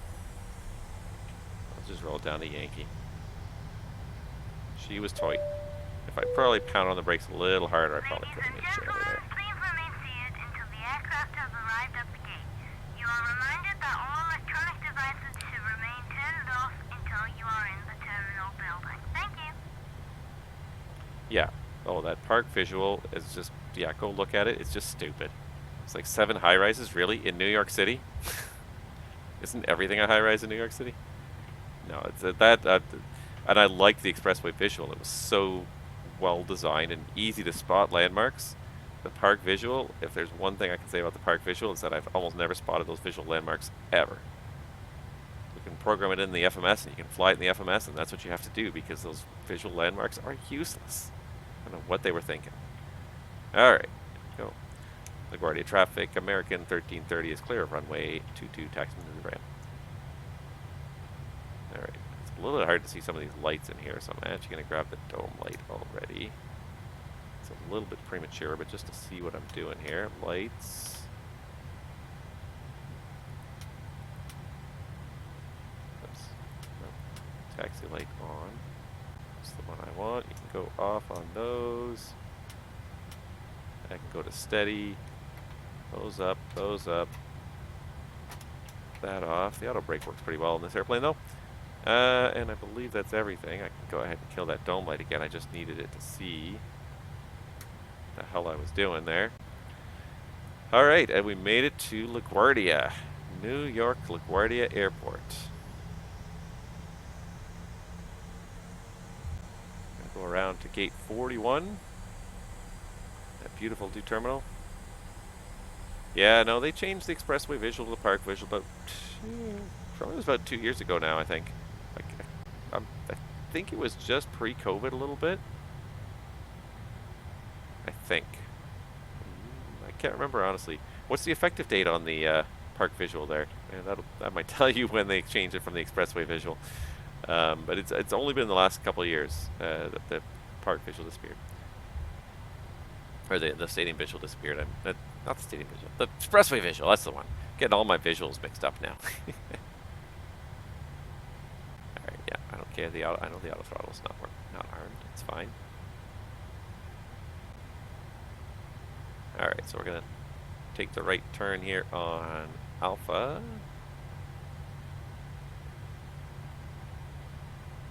Sorry, this is Echo actually. Right turn on Echo and transition on to Bravo. And you know what we're gonna do? Screw it. These don't actually exist yet in real life, but you know what we're gonna do? We're gonna take the back way into gate 41. Why? Because nobody else is here to tell me not to.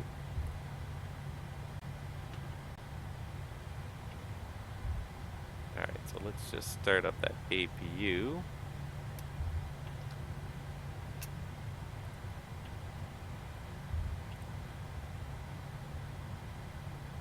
Yeah, it was earlier than that. No, it was 19th of May to 16th of June. No, it was earlier than that. Sometime in about 2 years ago. I mean, COVID was so distracting, who knows, but let's go the back way to gate 41. This doesn't exist yet. The construction's almost done.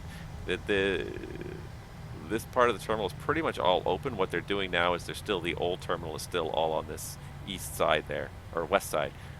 So they're in the process of beginning to demolish that now. It's only very recently that they opened up this whole concourse. Probably in the last like 3 or 4 months they've opened up that concourse.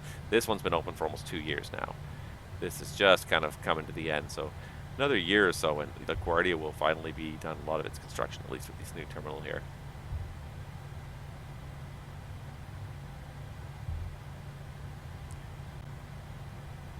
Alright, so hopefully that APU is on the line. Yep. Let's get it on the bus. Flashed off for a second there. There's supposed to be 2 lanes down the middle here, so I don't know why it's only drawing as 1. And I also don't know which one's 41 now that I look at it. I know it's over here somewhere. Oh, wait a second. That's it. Son of a bug. Son of a bugger. Alright. Let's go taxi light off. Let's go dome light on.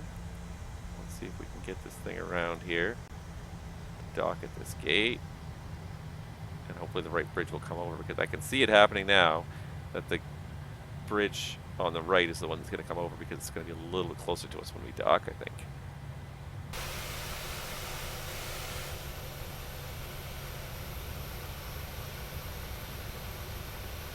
Maybe not. No, maybe not. Maybe it'll be okay.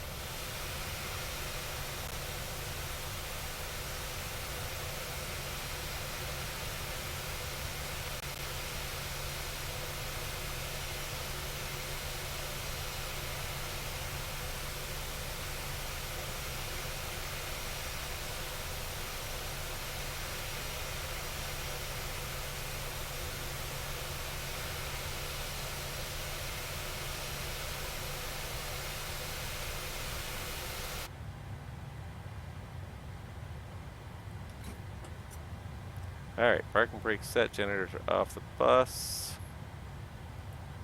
Shut her down.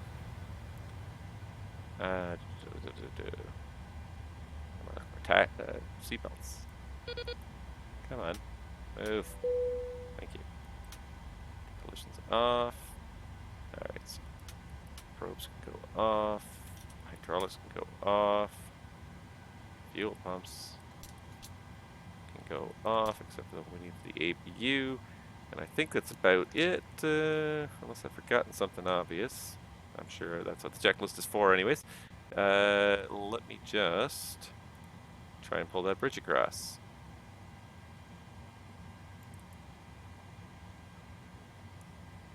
Joey, here it comes.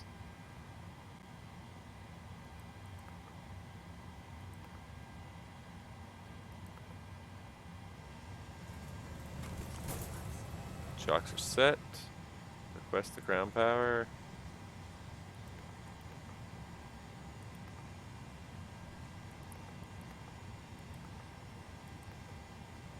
Request the belt loaders. And anyway, shutdown checklist. And actually, we should open that door.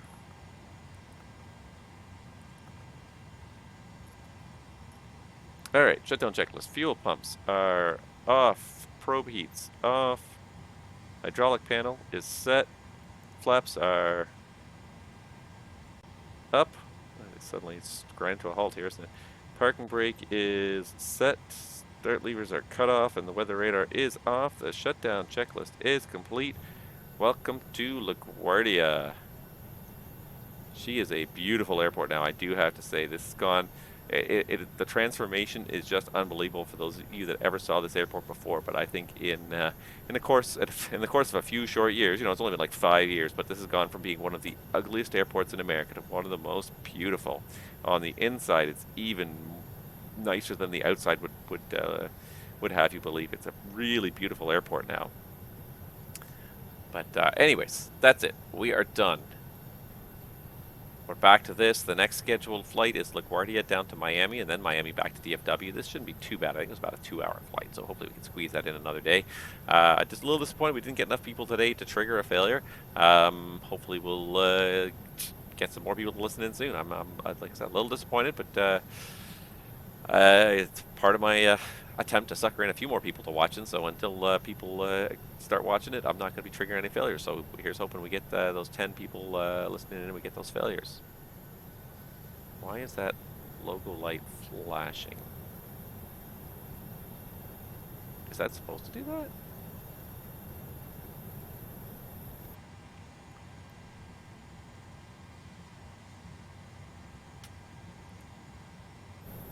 Oh, neat. I did not know that. There's like a flash position in the middle there. I did not know that. Ha! Learn something new every day. Just took off from SBBR going to SBCF. Thanks for your tip. Going well so far. Good luck. I have to go to bed now. I will not be here to see any more of your flight, unfortunately, but I wish you good luck. I don't claim to be like a total expert on the 737, but I have flown it probably collectively in the previous version. I've probably flown already the MSFS 737 for probably about, if I had to estimate, probably about 20 to 30 hours so far. The P3D version, I probably flew for about 300 or 400 hours. So I don't claim to be like an expert, but I have gotten pretty experienced at setting it up. So if you are running into problems, let me know. I'm more than happy to help. Like a warning, we're hijacked light. That's probably what it's there for. Just flash that logo light a little bit. Still patiently waiting for your 800. Good on you for being disciplined like that, because I just couldn't wait. I had to have it. And it is totally worth it when you know, it'll be worth the wait for you. Trust me, my friend. You will, when you get that 800, you'll be just like, just everything works. Everything in the airplane works. The only glitch I have had thus far with this airplane, really, that I've come across so far, is one flight.